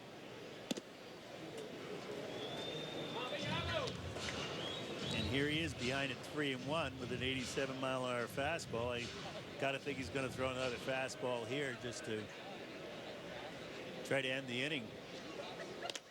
Slap foul. Our folks in the truck, Andy Brill and Tom Bowles, Jason Dudish, Bobby Mesco is up here helping us along with Tim Himmelwright, Dwayne Long, Johnny Walson, Scott Richardson, Chris Brandt, Tim Bixler, Dylan Anderko, and Jesse Simpson, all part of what's been a fun night for all of us, and we hope you're enjoying this Gildan AAA Baseball National Championship game. That slap foul the other way. And all those people at Media Productions down at Sacred Heart University think that it's easy to put on a production like this, and it's just a one-man show. But George, you have a little help doing this thing tonight, don't you? Enjoyable, very enjoyable. Full count, 3-2. Slap foul. This AAA championship game last year, Reno beat Pawtucket in a 10-2 game down at Durham. Omaha's no stranger to this game. They lost to Columbus in 2011. Mike Dershly was the manager for that game. Columbus with back-to-back wins in 2010 and 2011, and Durham back in 2009 won over Memphis 5-4. That game was played at Oklahoma City. No, there you saw a 3-2 cutter that J.D. Martin just got out in front of him, walked the batter. He's very frustrated with that. It's not something that he does often, and not something that he enjoys doing out on the mound. He's going to come back with strikes here with this batter. Martin from the stretch to the number 9 hitter, the center fielder Orlando. His contribution tonight is 2 strikeouts from the plate, but 2 fine defensive plays in center field. Bigger contributions for this Storm Chasers club.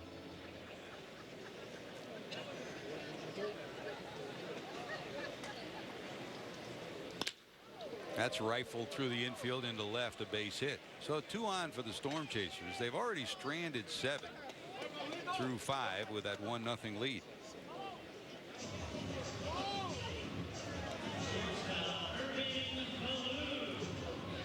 And here's Falou, the shortstop, who struck out in the first, reached on a bunt hit in the third, and singled to right in the 5th.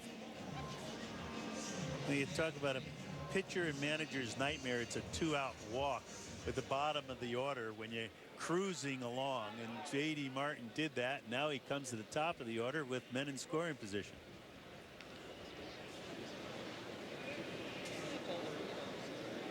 A run, 8 hits for Omaha. With 2 on here, that's wide.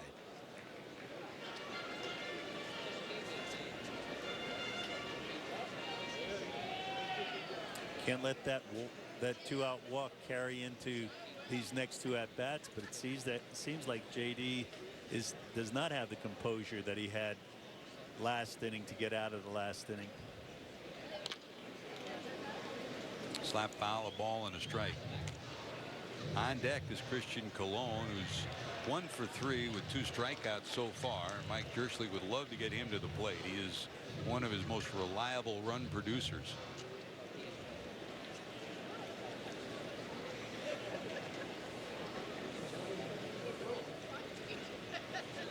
From the stretch, Martin.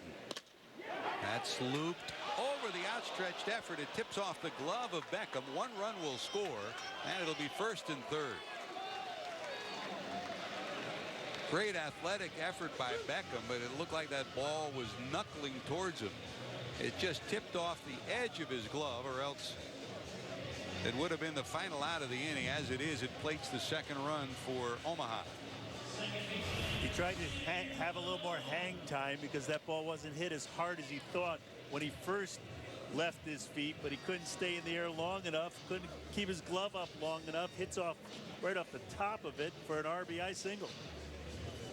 So what a night for Falou. 3 base hits, 3 for 4, and this run makes it a 2-0 ball game.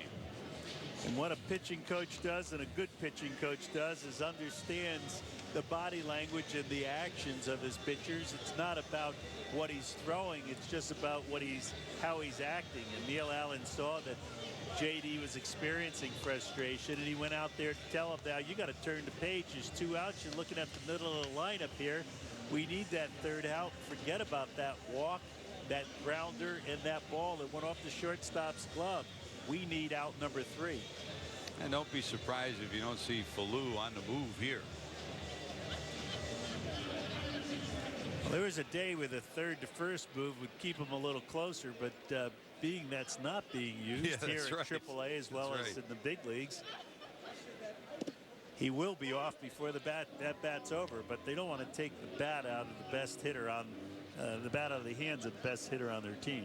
C.J. Riefenhauser, the 23-year-old lefty, loosening in the bullpen as Martin tries to get out of another jam. 1st and 3rd, 2 away. High in the air down the left field line. Is there going to be room for Bourgeois? There will be. He'll haul it in. But the damage done. Oh, those walks will kill you. And it comes around to score 2-0 Omaha.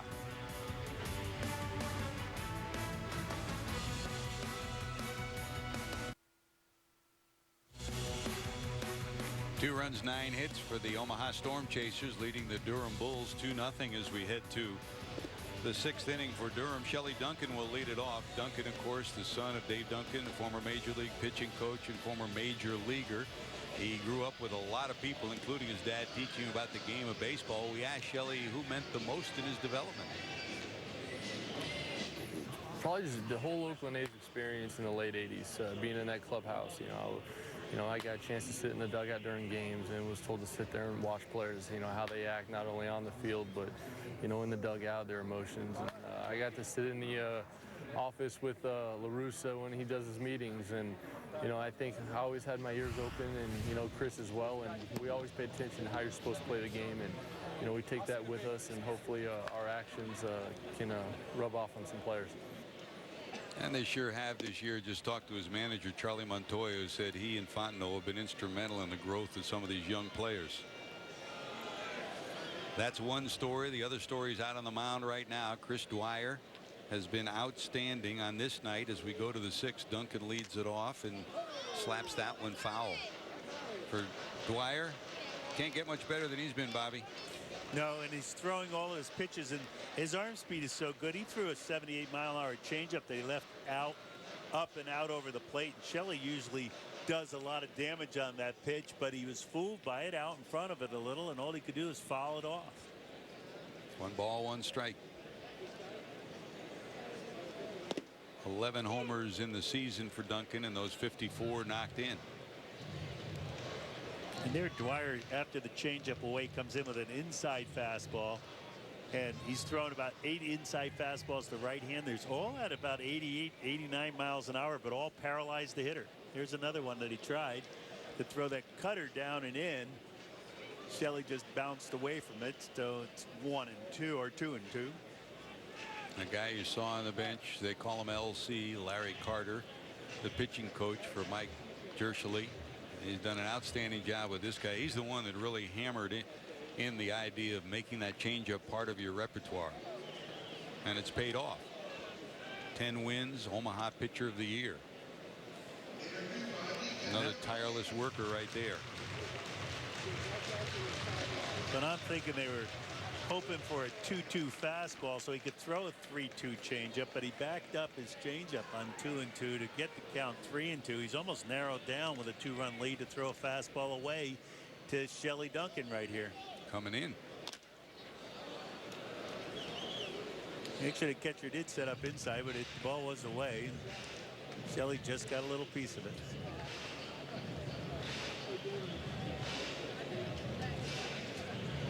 Amazing how many 3-2 fastballs there are, right, George? I think it's 73% of the time that they foul off the pitch on 3-2. It's really an amazing thing.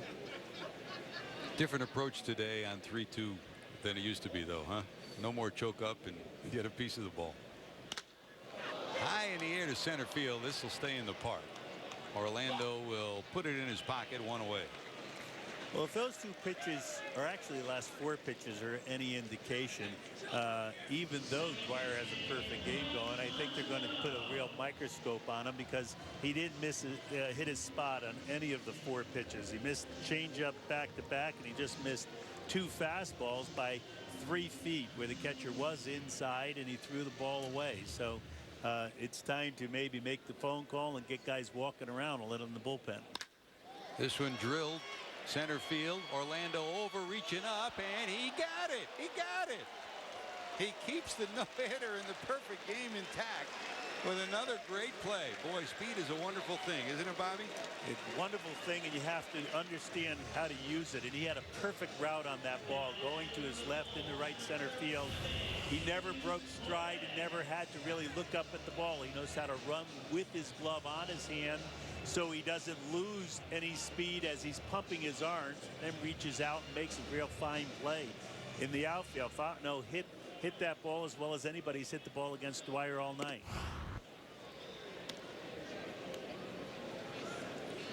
Well, the season ends tonight, so there'll be no steak dinner bought by Dwyer for Orlando, but maybe next year someplace, huh?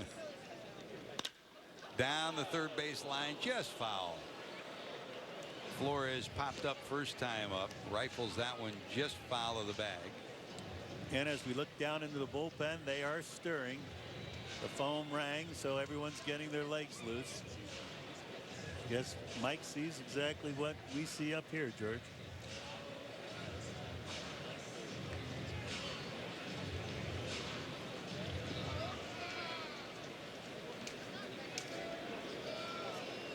The 25-year-old, his delivery to Flores. This one hit in the air to left. Over is Adams, and he'll squeeze it. So a couple of balls hit pretty hard, but Chris Dwyer's been the man tonight, and he can say thank you to his center fielder, Paulo Orlando. Still 2-0 Storm Chasers.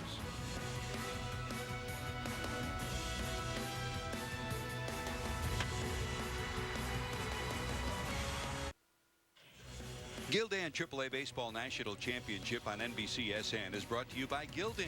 Every thread counts. Brought to you by Jani-King, who cleans your office. For businesses around the world, Jani-King is the most trusted choice. And by the Coca-Cola Bottling Company of the Lehigh Valley, quenching the thirst of our neighbors. Welcome back to the Lehigh Valley. Over 600,000 fans dialed in here this year to Coca-Cola Park. Only team in the last 6 years that has had at least 600,000 fans each year. J.D. Martin ready to go to work, and also ready to go to work, Doug Heater, who was among those fans. Dougie, what do you got? Well, George, it's not just the hot dogs, as you were referring to earlier, that keep people here at Coca-Cola Park. There's been a lot of new additions to this ballpark. A couple of years ago, they added a very unique section over in left field, the Tiki Terrace, which is kind of a one-of-a-kind in the area where it hangs over the left field fence there. People giving a unique bird's-eye view of the outfielders as well. A lot of people have talked over the last few years. They really like the 360-degree concourse, allowing you to never miss a pitch here at Coca-Cola Park. They also put in the hot corner, which is located behind third base. That's new here in 2013, and also the Bacon Strip, which is actually located right behind me, also new in 2013. One of the things that we've noticed the last few seasons here amongst the support that the Pigs have gotten is the knowledgeable fans here in the Lehigh Valley, and I think we're seeing that once again here tonight as you're really starting to see this close to 9,000 fans really get behind the Omaha pitcher Chris Dwyer and the performance he's putting out on the field. All right, Doug, here's the question. What's your favorite concession here at the ballpark? You're here 72 games a year, every year. What do you like to eat? All right, can I admit that I don't eat that often here, but I will say this, very simple. The Aw Shucks corn won an award this year. I don't know if you guys had an opportunity to try it, but that is easily my favorite place to stop. Doug, we've been waiting for you to bring some up to the booth, so thanks for the little recap, but come on up with the corn, big guy. Let me see what I can do. Let me see what I can do. I got to come back up there in another inning, so let me see what I can do. Wait a minute, you're telling us you don't eat? I see mustard on your shirt. You no, can't you're fool not us. getting me again, George. You got me earlier, not getting me again. Nice try. Thanks, Dougie. Ciritelli walked, popped up, sacrificed in his 3 plate appearances. Anthony digs in as the leadoff hitter here in the 7th inning. Off the handle. Beckham. Not in time. Little speed does a wonderful thing. So the leadoff hitter is on here in the 7th for the Storm Chasers, who already lead it 2-0. And here comes Ben Broussard. We told you about the fact that he was out of baseball, came back. Look at the good effort by the shortstop here, just not in time. Ciritelli got jammed in that ball, but really got out of the box well and beat it by a hair. Big Ben at the plate, George. You were going to tell that story. Here comes Broussard. Ben struck out, doubled, and bounced into a fielder's choice down to first base. You know, we talked about young players who are in this game and looking at a great career ahead of them, and some players maybe playing their last game. Ben's roommate, Chase Lampin, is the oldest minor league player never to have played in a major league game. He's watching from the bench there, hoping to get into this game. Chase is a 35-year-old who's has a family at home and hangs on. He loves this game, and hopefully he'll get in it before it's over. To the mound, and Broussard is retired. So Ben Broussard retired here in the 7th, and that's your first out of the inning. The runner advances to second, so a runner in scoring position, another insurance run for the Storm Chasers, and that'll bring up Ray Navarro, the third baseman. You mentioned Chase quickly there. He played for me in Japan. Came over, was just a ball of energy. The fans really loved him. He learned to dance to the song that they made up in his name, and he's probably going to dance a little if they have champagne tonight. That's inside. Bobby, you played and managed in AAA baseball. You played and managed in the major leagues, and you also managed in Japan. Your view on the influx of players from Japan, from Korea, that have made it to the major leagues and made an impact now. There goes the runner from second to third. The throw will be in time, and he's nailed.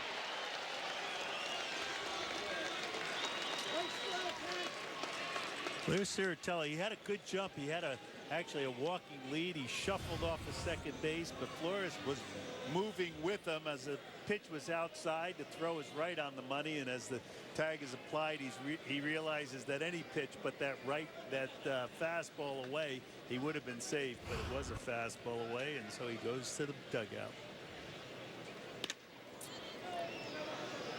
Yeah, there's been an influx of players from all over the world, George. It's been great to see. I think, you know, the game is better because of it.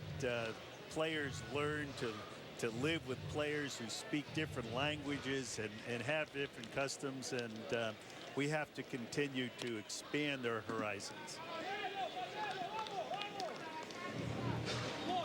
Each side of it has evolved.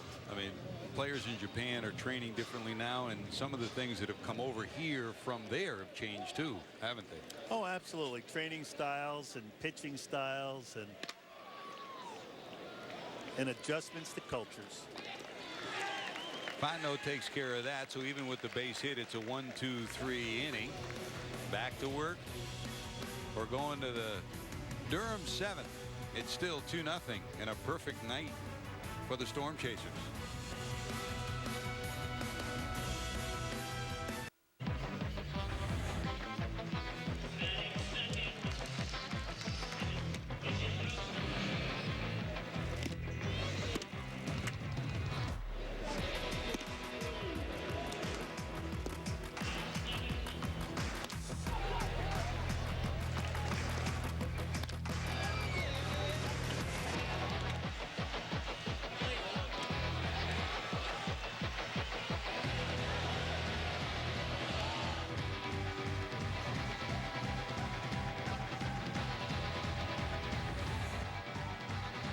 What a night it's been. The Omaha Storm Chasers, 2 runs, 10 hits, no errors. They have built up a 2-0 lead. They've stranded 9, but that guy on the mound right there is giving them everything they've needed.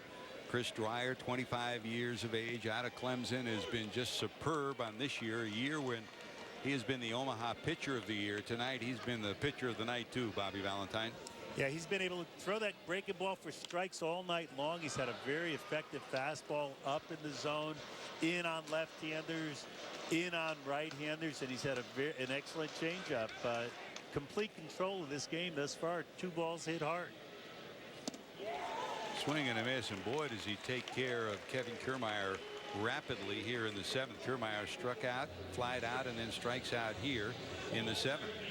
Well, that's really coming back from last inning where he really had poor control and his stuff wasn't very good. There he throws a changeup to a left-hander that goes down and in after starting him off with a curveball and middling it up with a fastball away. There he just misses with that 87-mile-an-hour fastball away, but very effective with all of his pitches tonight. That's his 6th strikeout of the night. He struck out 5 in the first 3, and that's his first strikeout since the 3rd inning. That's just fouled down the first baseline off the bat of Cole Figueroa. Nice little 2-seamer down and in. The only thing you can do is hit it foul.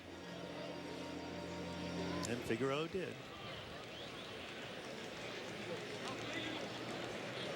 Great presence on the mound by Dwyer tonight, in addition to great stuff. Then on the right page with his catcher Pena all night long.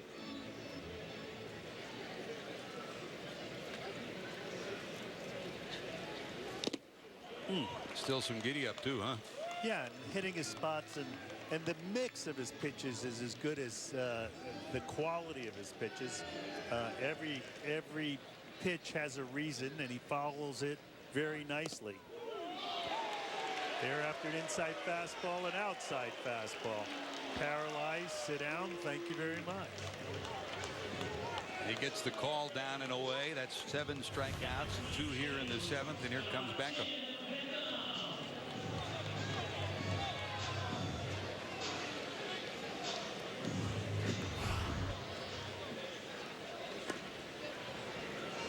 That's what makes this game so great. You never know when moments and nights like this will take place. He came into this night thinking he'd probably go 4 or 5 innings and then take it to the house and end his season and give it up to the bullpen. As it turns out, he's been the story of the night, and his manager, Mike Jerschele, is watched closely all night long to make sure he hasn't labored. No, his pitches have been crisp and his innings have been short. Hasn't pitched out of the stretch yet. Beckham struck out, flied out. There's a bouncer. It's going to be through. I'm sorry. First base hit, and he's getting a standing ovation. Chris Dwyer, what great fans here at Coca-Cola Park. A standing ovation for Chris Dwyer. He goes 6 2/3 innings of perfect baseball before Beckham gets the first hit of the night. And what a fitting round of applause from a great performance and a great group of fans. I got to manage a few no-hitters by Nolan Ryan and a whole bunch of one-hitters, and I also managed about 7 one-hitters by other pitchers. This is the crucial time. After you give up that first hit of the game late in the game, how you A, pitch out of the stretch for the first time, and B, how you get your mind off of what could have been if only. This has been a year of near no-hitters and perfect games. And when you get to that point, it takes a little bit of a different adrenaline and a different mental approach too, huh? Exactly so. And you know, the Omaha dugout knows exactly what we're talking about, because people are getting ready in a hurry. Even though with a 2 or 1-1 pitch, he throws a very good fastball away to get the second strike with 2 outs. And this is probably the most feared hitter of this lineup, Vince Belnome, who's at the plate right now. 2 fly balls to center field off this left-hander's bat. In the dirt, going to second will be Beckham, so he's in scoring position. You know, Beckham was on first base, and he anticipated a ball in the dirt there. He had a secondary lead. As soon as he saw the ball heading toward the ground, he was off and running. He didn't wait for that ball to deflect off of the catcher's glove. He was gone. Here's with a secondary lead, and gone as soon as he sees it heading into the dirt. Good job of base running. The wild pitch sends the runner to second.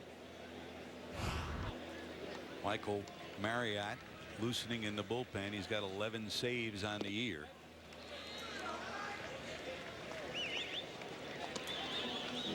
Deep breath time. 3-2. Tying run at the plate. Seemed like it was a cruise the whole time, and now with 10 hits in one column and 1 hit in the other team's column, we have a 3-2 count with 2 outs, George. He checks it, and he goes around, and Dwyer strikes out the side. He gives up his first hit, but strikes out the side, getting Belnome for the final out. He'll argue it, but to no avail. So the lead stays the same. The perfect game is ended, the no-hitter is ended, but the high fives continue in the Storm Chasers dugout.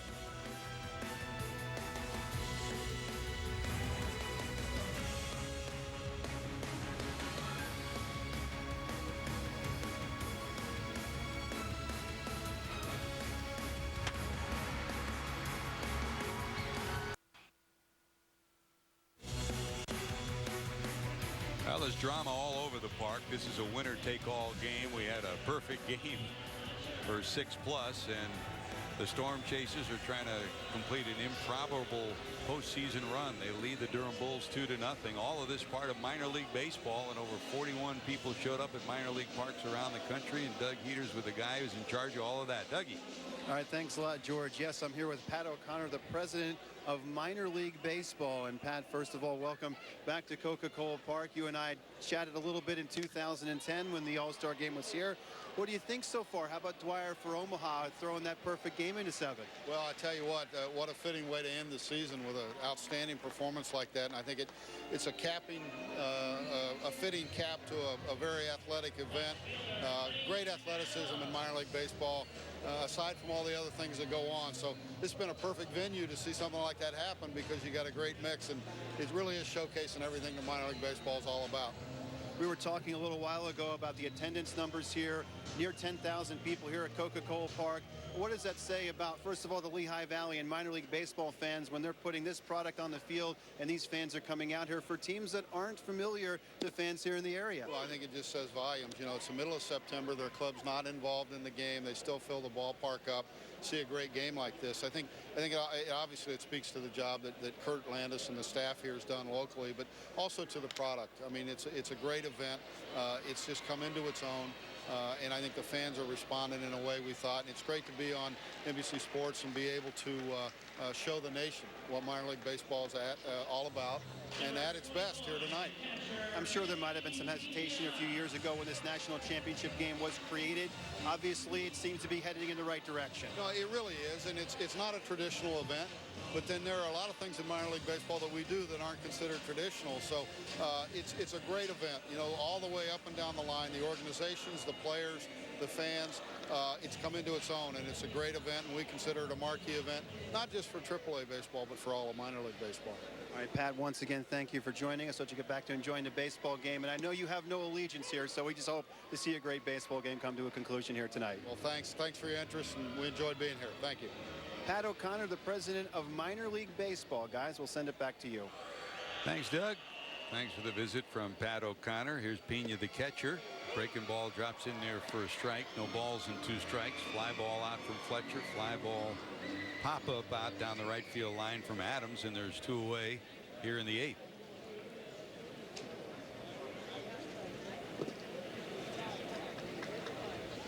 Martin came in the 5th inning. This is 4th inning of work. And the starter for Durham, Jake Odorizzi, went 4 innings, allowed 5 hits and a run, 79 pitches. He struck out 8. It's been a strikeout kind of night. Pitchers have been dealing, and the Storm Chasers have been able to push some runs across. There's a dribbler down to second. Fontenot will take care of it. So it's a quick 1-2-3. Durham still trying to come up with the solution. Dwyer gave up a hit finally, but Durham needs some runs. They trail 2-0.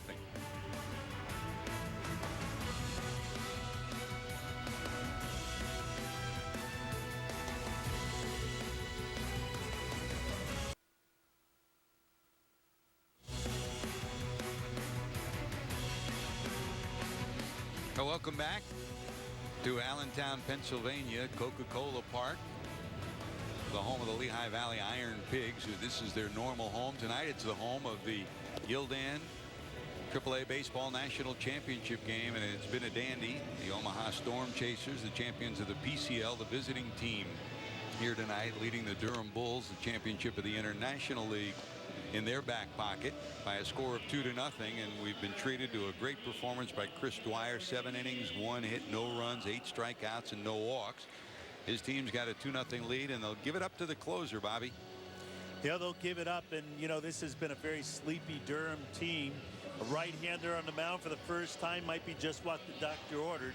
They've come back all year. They've played well all year. They haven't hit tonight at all. Let's see what happens in the next 2. This pitching change brought to you by the Coca-Cola Bottling Company of the Lehigh Valley, quenching the thirst of our neighbors.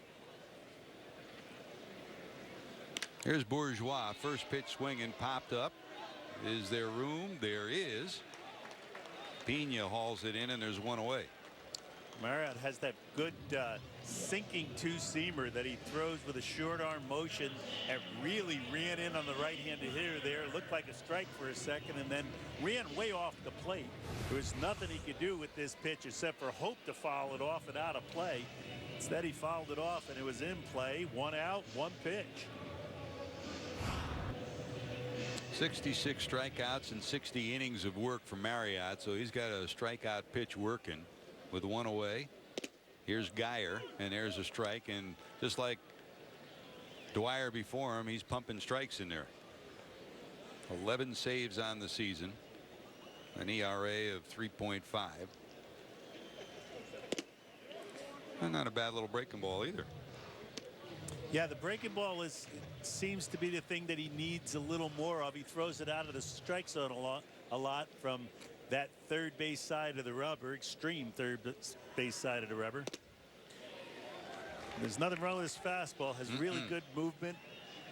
Jumps at the hitter. He rotates late and seems to have plenty of velocity. Break ball out of the zone will get a strike 3 here. Break ball in the zone will get a base hit, in my prediction. But a foul ball and a fastball, George. Well, if you're making predictions, you should have gone to the casino last night if you had that kind of luck. No, I predict that they're going to pinch hit for the next hitter. That's all I'm going to do. Not bad. You have eyes too, huh?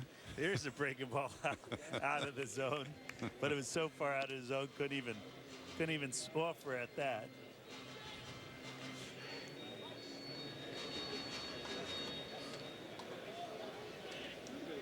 Two balls, 2 strikes. Center field sinking line drive, but don't hit it where that guy is. 2 away. Paulo Orlando, solid defender, takes care of that one with ease. Powell looks like he knows exactly what to do on every ball. He positions himself well on each hitter, and he's moving before the ball is even hit. He sees the ball coming in out of the pitcher's hands, and he has a little lean going as the bat is approaching the ball. Gets great jumps out there in center field. Here's Leslie Anderson. If it had been a right-hander starting, he would have started today. This left-hand swinger steps in, and you can put him on that list. A veteran player like Duncan, like Fontenot, that's helped some of these young players. And right now, his manager, Charlie Montoya, is hoping that he can start a rally here in the 8th as they're running out of outs.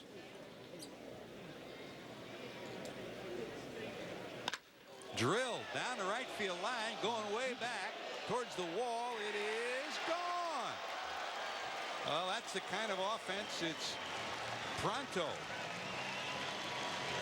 Yeah, Leslie came into the game with 14 home runs and 74 runs driven in on the year. He can do that. You get the ball up and you throw it fast. He knows what to do with it. Very good fastball hitter, and now he puts his team within 1.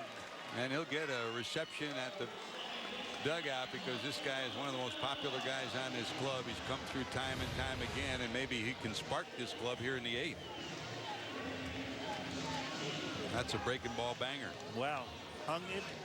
Yeah, there was a hang and a bang right there, wasn't it?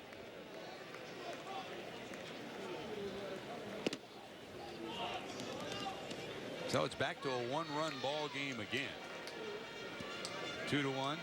Fontenot, hand on shoulder, congratulates him and then steps into the batter's box. Here's Fontenot right back to the mound, and Marriott will take care of it. But on the board finally are the Durham Bulls, a home run from the pinch hitter Leslie Anderson. It's a 2-run game. We're heading to Omaha's at bat.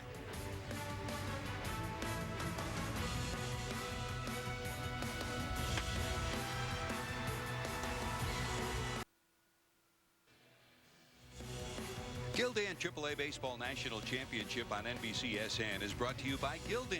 Every thread counts. By Discover Lehigh Valley. And by Air Products, serving locally, committed globally. It's a home run.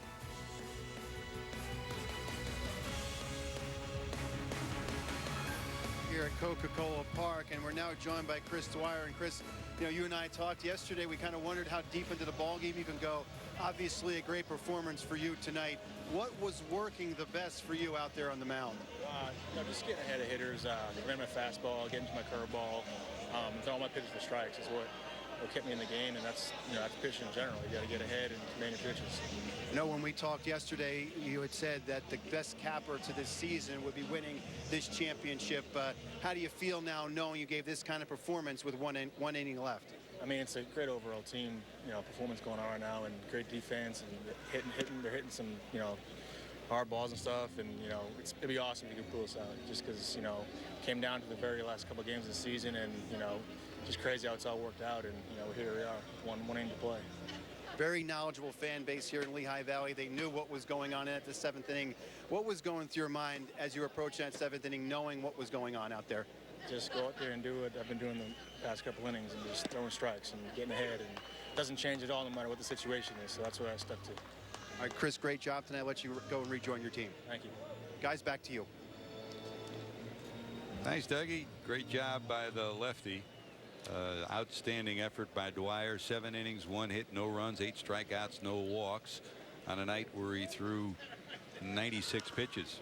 And a new pitcher takes over for Durham, the left-hander, C.J. Riefenhauser, was loosened up a couple of times. The 23-year-old takes the mound as this left-hander goes to work here in the ninth.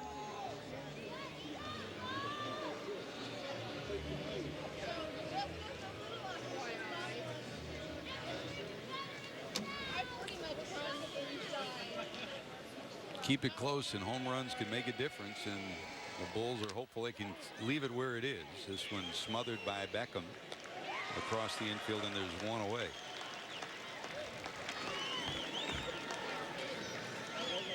This copyrighted telecast is presented by authority of AAA Baseball Incorporated and the National Association of Professional Baseball Leagues Incorporated, and is intended solely for the private non-commercial use of our audience. Any publication, reproduction, retransmission, or other use of the pictures, descriptions, and accounts of this game without the express written consent of AAA Baseball Incorporated and the National Association of Professional Baseball Leagues está prohibida, is prohibited. Está, eh? Back to the top of the order, Irving Falou struck out first time up, but what a night he's had. Reached on a bunt hit, single to right, and then reached on an infield hit that plated the second run, and right now that runs the difference.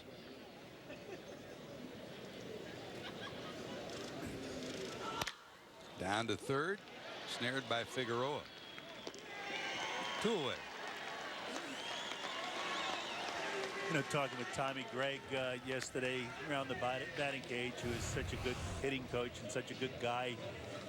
Professional baseball player all the way, now professional coach at this AAA level. He says these guys are so close to being in the big leagues. Everyone here could play on a big league team if the timing was right, if the place was right. And that's what it's all about, living the dream and waiting for that opportunity, not only to present itself, but for you to be in the right spot at the right time.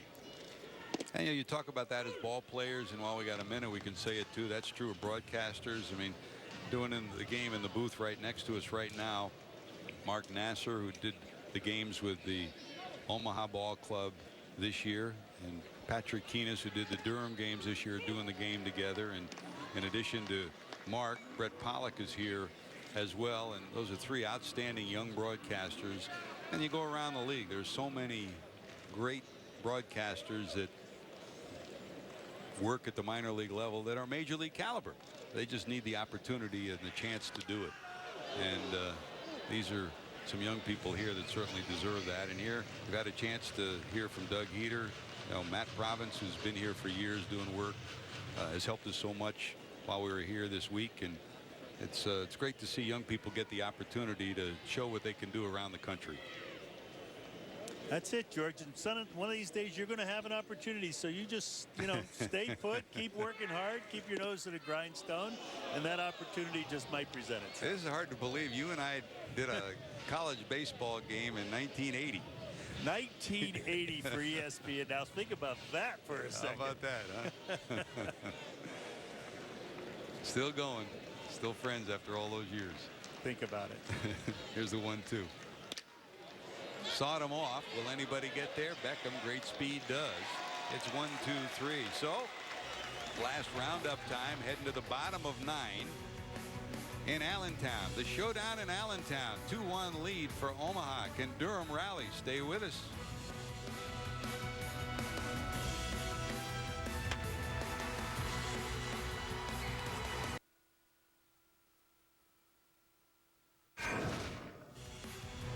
Great to have you with us, and welcome to Allentown, Pennsylvania. Coca-Cola Park, the home of the Gildan AAA Baseball National Championship game. A 1-game playoff between the champions of the International League, the Durham Bulls, and the champions of the Pacific Coast League, the Omaha Storm Chasers. And there's the story of this one as it's unfolded. If you're joining us late, you see the scoreboard. The lead belongs to Omaha in a 2-1 count. The story all night long has been the lefty, 25 years old, Chris Dwyer out of Clemson, who had a perfect game into the 7th inning. He went 7 innings, allowed only 1 hit, and struck out 8. And here the Durham Bulls are going to try to rally as we go to the 9th inning for their last at bat. Jesus Flores, the number 9 hitter, leads it off. Michael Marriott trying for a 2-inning save. He came on with in the 8th inning.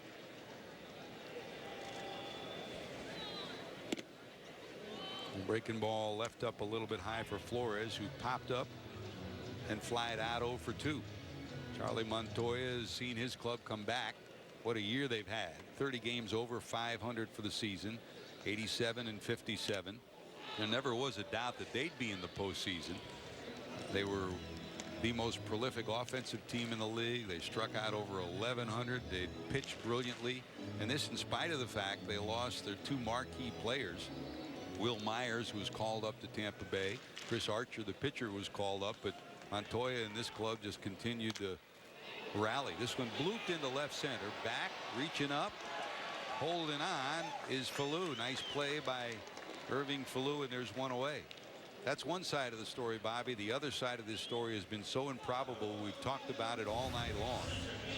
The Omaha Storm Chasers just have not said we're going to give up all season long, and they're on the threshold of an improbable championship. Yeah, they came here to play, and they figured if they're going to play, they might as well win. And right now, they're just 2 outs away from the championship here at the AAA level. Bouncer back over second. Glove by Colon. He's got it. And there's 2 away, down to the final out. And if you joined us late, the story of Omaha is so intriguing. They ended the regular season at 70-74, 4 games under 500. The final 2 days of the season, you look at the manager there, Mike Jershelu, and when he ended up in the last 2 days, he had to win twice, and Memphis had to lose twice. And when Memphis took a 4-0 lead, it looked like they were heading home. They blew the 4-0 lead. Ended up losing in overtime on the next to the last day of the season. Omaha won, and then they did the same thing again on the last day, and Mike Jershelu's club is in the playoffs and now on the verge of the AAA championship. They said that's why they play the games, huh? That's why they play the games, and the good guys deserve good things, and there's a lot of good guys out on this field right now, but there's some special people in that Omaha dugout who are thinking about the ring that they might wear. And if Mike gets one again this year, he'll be a proud man and a deserving one also. It's been a lot of successful work on this AAA roster, but it also goes all the way up to the top of this organization as well. Dayton Moore, the general manager, who has reinvigorated the organization. The whole minor league operations department has been close to this team all season long. They provided young people from AA that really invigorated this club after they called up a host of players. The Royals called up 6 players at the clinching, and these AAA players who left were missed, yes, but the AA players have added emotion and energy to this club. And George, you saw them all on the top step of the dugout, holding on to the railing. They're ready to go. They're praying. They're wondering if it's going to happen. They can see the celebration, but they don't want to get too out in front of themselves. This is a wonderful moment. This is a chance of a lifetime. This is how memories are created and friendships are formed forever. The last game of the season, championship on the line. 3 balls, 2 strikes, 2 out. Marriott deals to Cole Figueroa with a championship on the line. That's a ground ball through into right field, and Durham is alive. A 2-out base hit by Figueroa, who was 0 for 3 with a strikeout coming to the plate. And this will bring up Beckham. Beckham 1 for 3. He got the first hit of the ball game in the 7th inning off Chris Dwyer.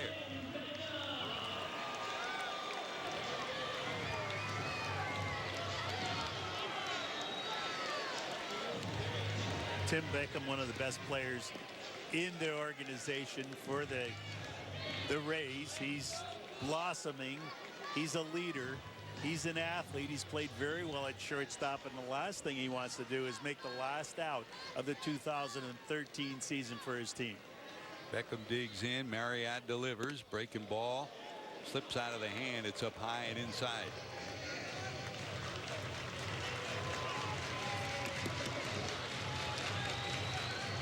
The game is played on the scoreboard, but it's played inside that diamond, pitcher against hitter, and this is the competition we've been waiting for all night. Marriott to the stretch to Beckham. That clips the inside corner, and it's 1-1. Threw him a breaking ball with 1 ball on him. Go ahead, George. On deck, Bobby, we talked about him all night long. Belnome, that's the one guy they do not want to face. This is the guy they want to get in the dirt. And you said it earlier that closing a game and closing on a game when you're a starter puts people in different situations, and that's where we are now with Marriott.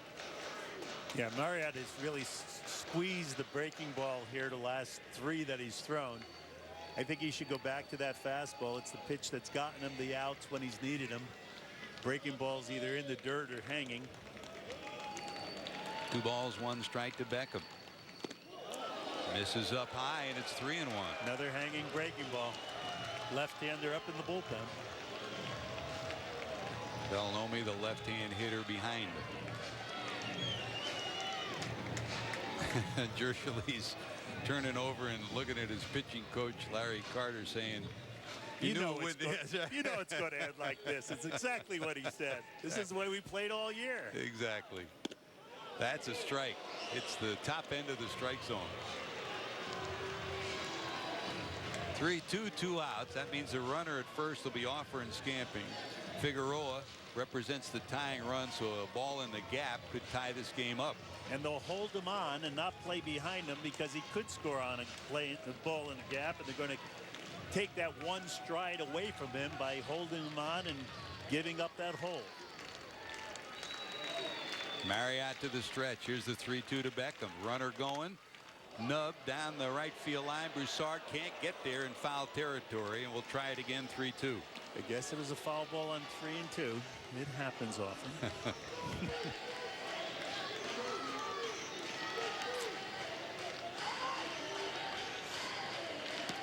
2 runs, 10 hits, no errors for the Omaha Storm Chasers.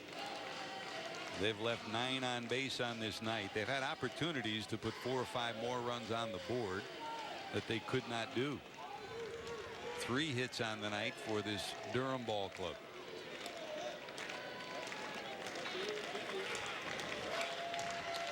Runner going again, and that's ball 4.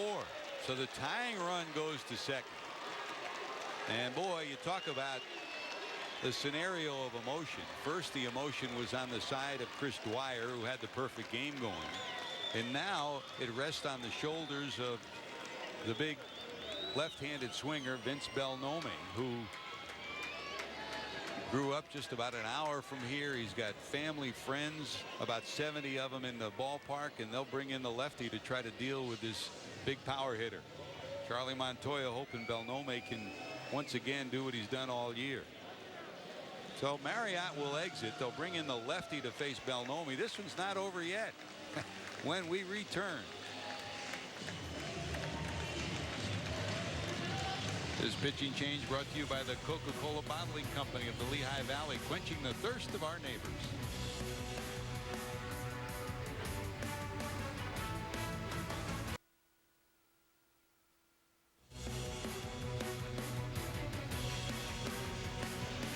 Well, you kind of had a feeling this one wasn't going to end easy. Willie Bulls here. You know the story of this one as it's unfolded on this night.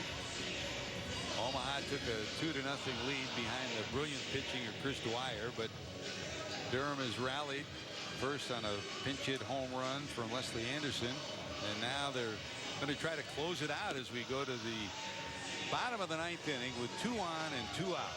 They'll bring in the lefty specialist, Zach Jackson, to try to close it out, Bobby. Yeah, we mentioned earlier that there really wasn't a hometown feeling here because there wasn't a hometown team playing, but there is a hometown player, and he's about to step into the box. He has 60 or 70 of his hometown people who drove about an hour from here, and Vince Belmonte is going to get a chance to give his team a tying run or a winning run with an RBI double.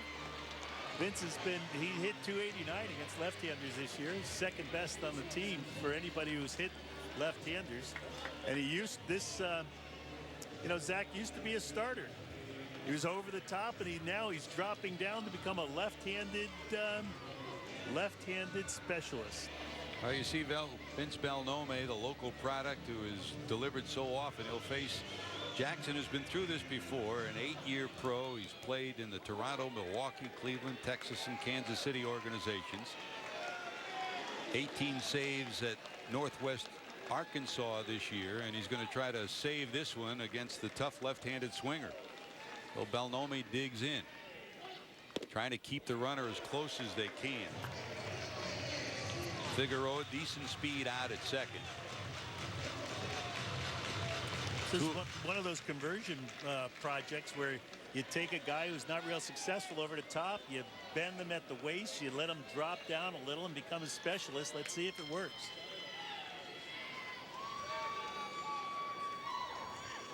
The big lefty delivers this one wide. He kind of reminds you a little bit of Scott Sullivan, the former major league right-handed pitcher, not a left-handed pitcher, but who did the same thing.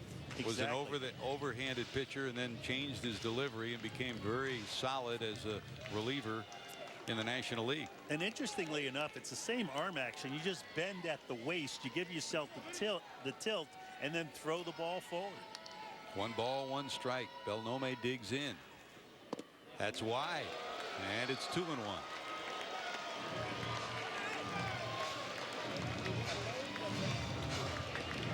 Jackson didn't have a save in his first 9 seasons of professional baseball and ended up with 18 this year.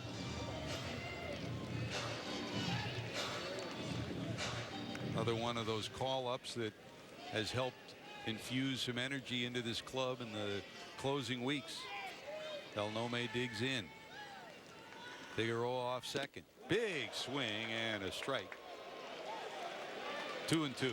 After going away with 3 pitches, that ball sailed a little up and in on Vince Bellomi.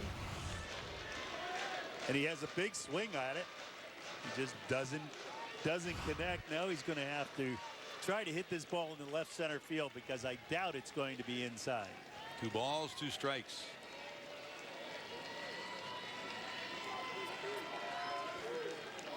Pena rolls out his signs, and he's not liking what he's seeing. He's going to call time. It was Pena that called time. Wants to make sure they're on the same page. This is the pitch you want to get them out. They'll be running on 3-2. Get them out on 2-2.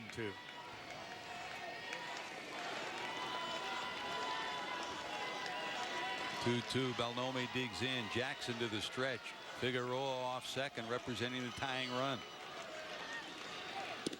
Swing and a miss, and the big lefty gets the left-handy with the big bat, and the celebration is on here at Coca-Cola Park in Allentown. Boy, you talk about a team that just would not die, would quit.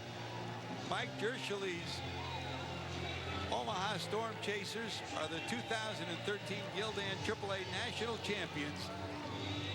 Never say never.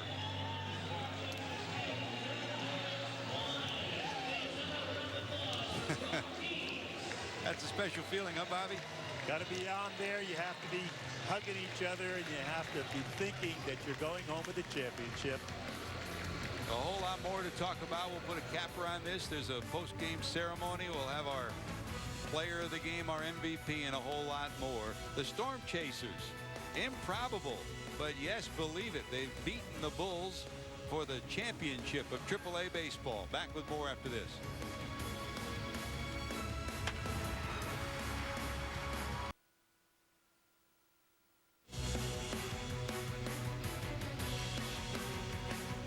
Here are the final numbers on this one. Omaha beats the Durham Bulls, 2 runs, 10 hits, no errors to 1-3-0. Time to honor what has been a very special night. Our Air Products defensive play of the game. Boy, this center fielder played some baseball tonight. Had great jumps and great routes.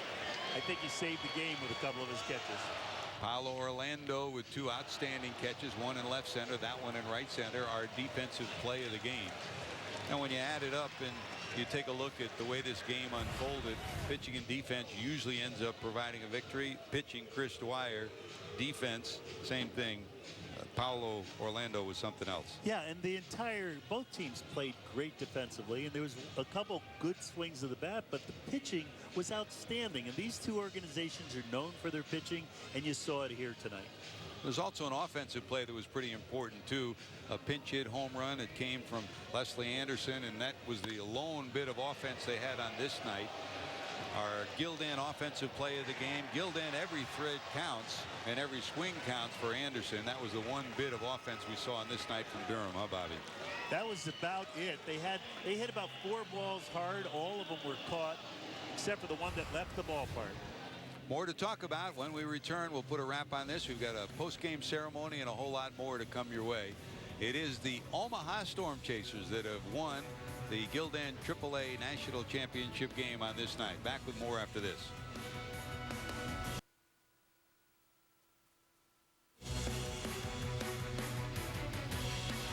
Another sellout crowd here at Coca-Cola Park in Allentown, Pennsylvania.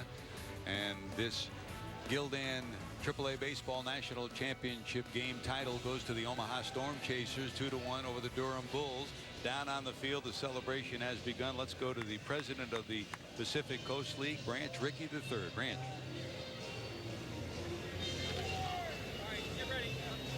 Fans, at this time, let's go down to the field to Pacific Coast League President Branch Rickey for tonight's trophy presentation. Ladies and gentlemen, what a great evening of baseball. Let's hear a round of applause for the Omaha Storm Chasers.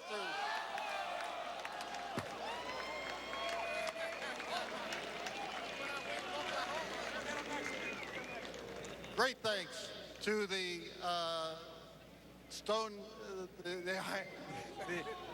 to the Iron Pigs fans and to the staff and the management of the club for putting on just a great evening of baseball here.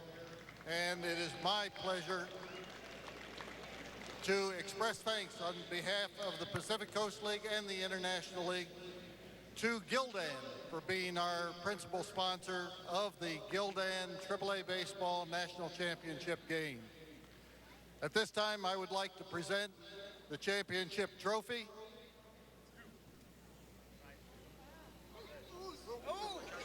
To the principal owner of the Omaha Storm Chasers, Mr. Gary Green.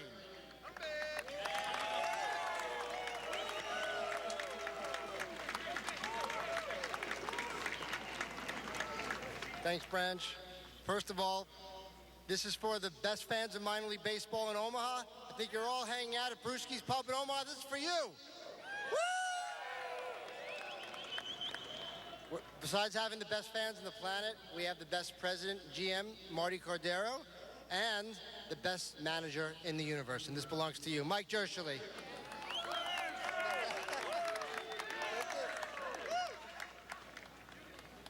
Speech. Don't drop it. It's been a long road this year, a lot of ups and downs, but these guys back here behind me never gave up. I mean, we were 1 out away from even getting into the playoffs, and these guys got us in there, and then they took off, and it ends right here tonight. Thank you very much.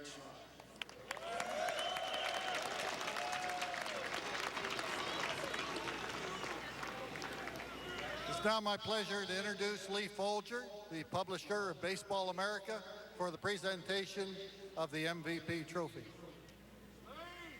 Hi, I'm Lee Folger with Baseball America. Thank you, Lehigh Valley, for your hospitality in hosting the 2013 Gildan AAA National Championship.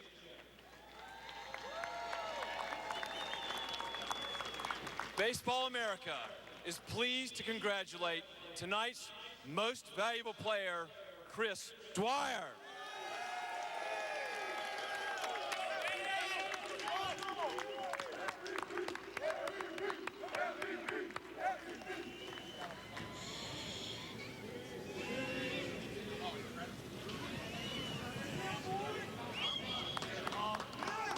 Wow. Unbelievable team win. Couldn't do it without everyone here. Great defense, bats came alive, everything. It's all around is a great team win. Congratulations. Thank you, thank you.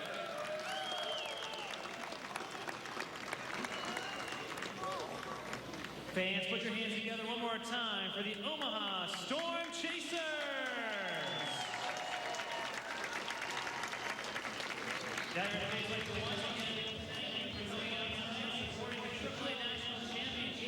What a great story on this night, on the field and off the field.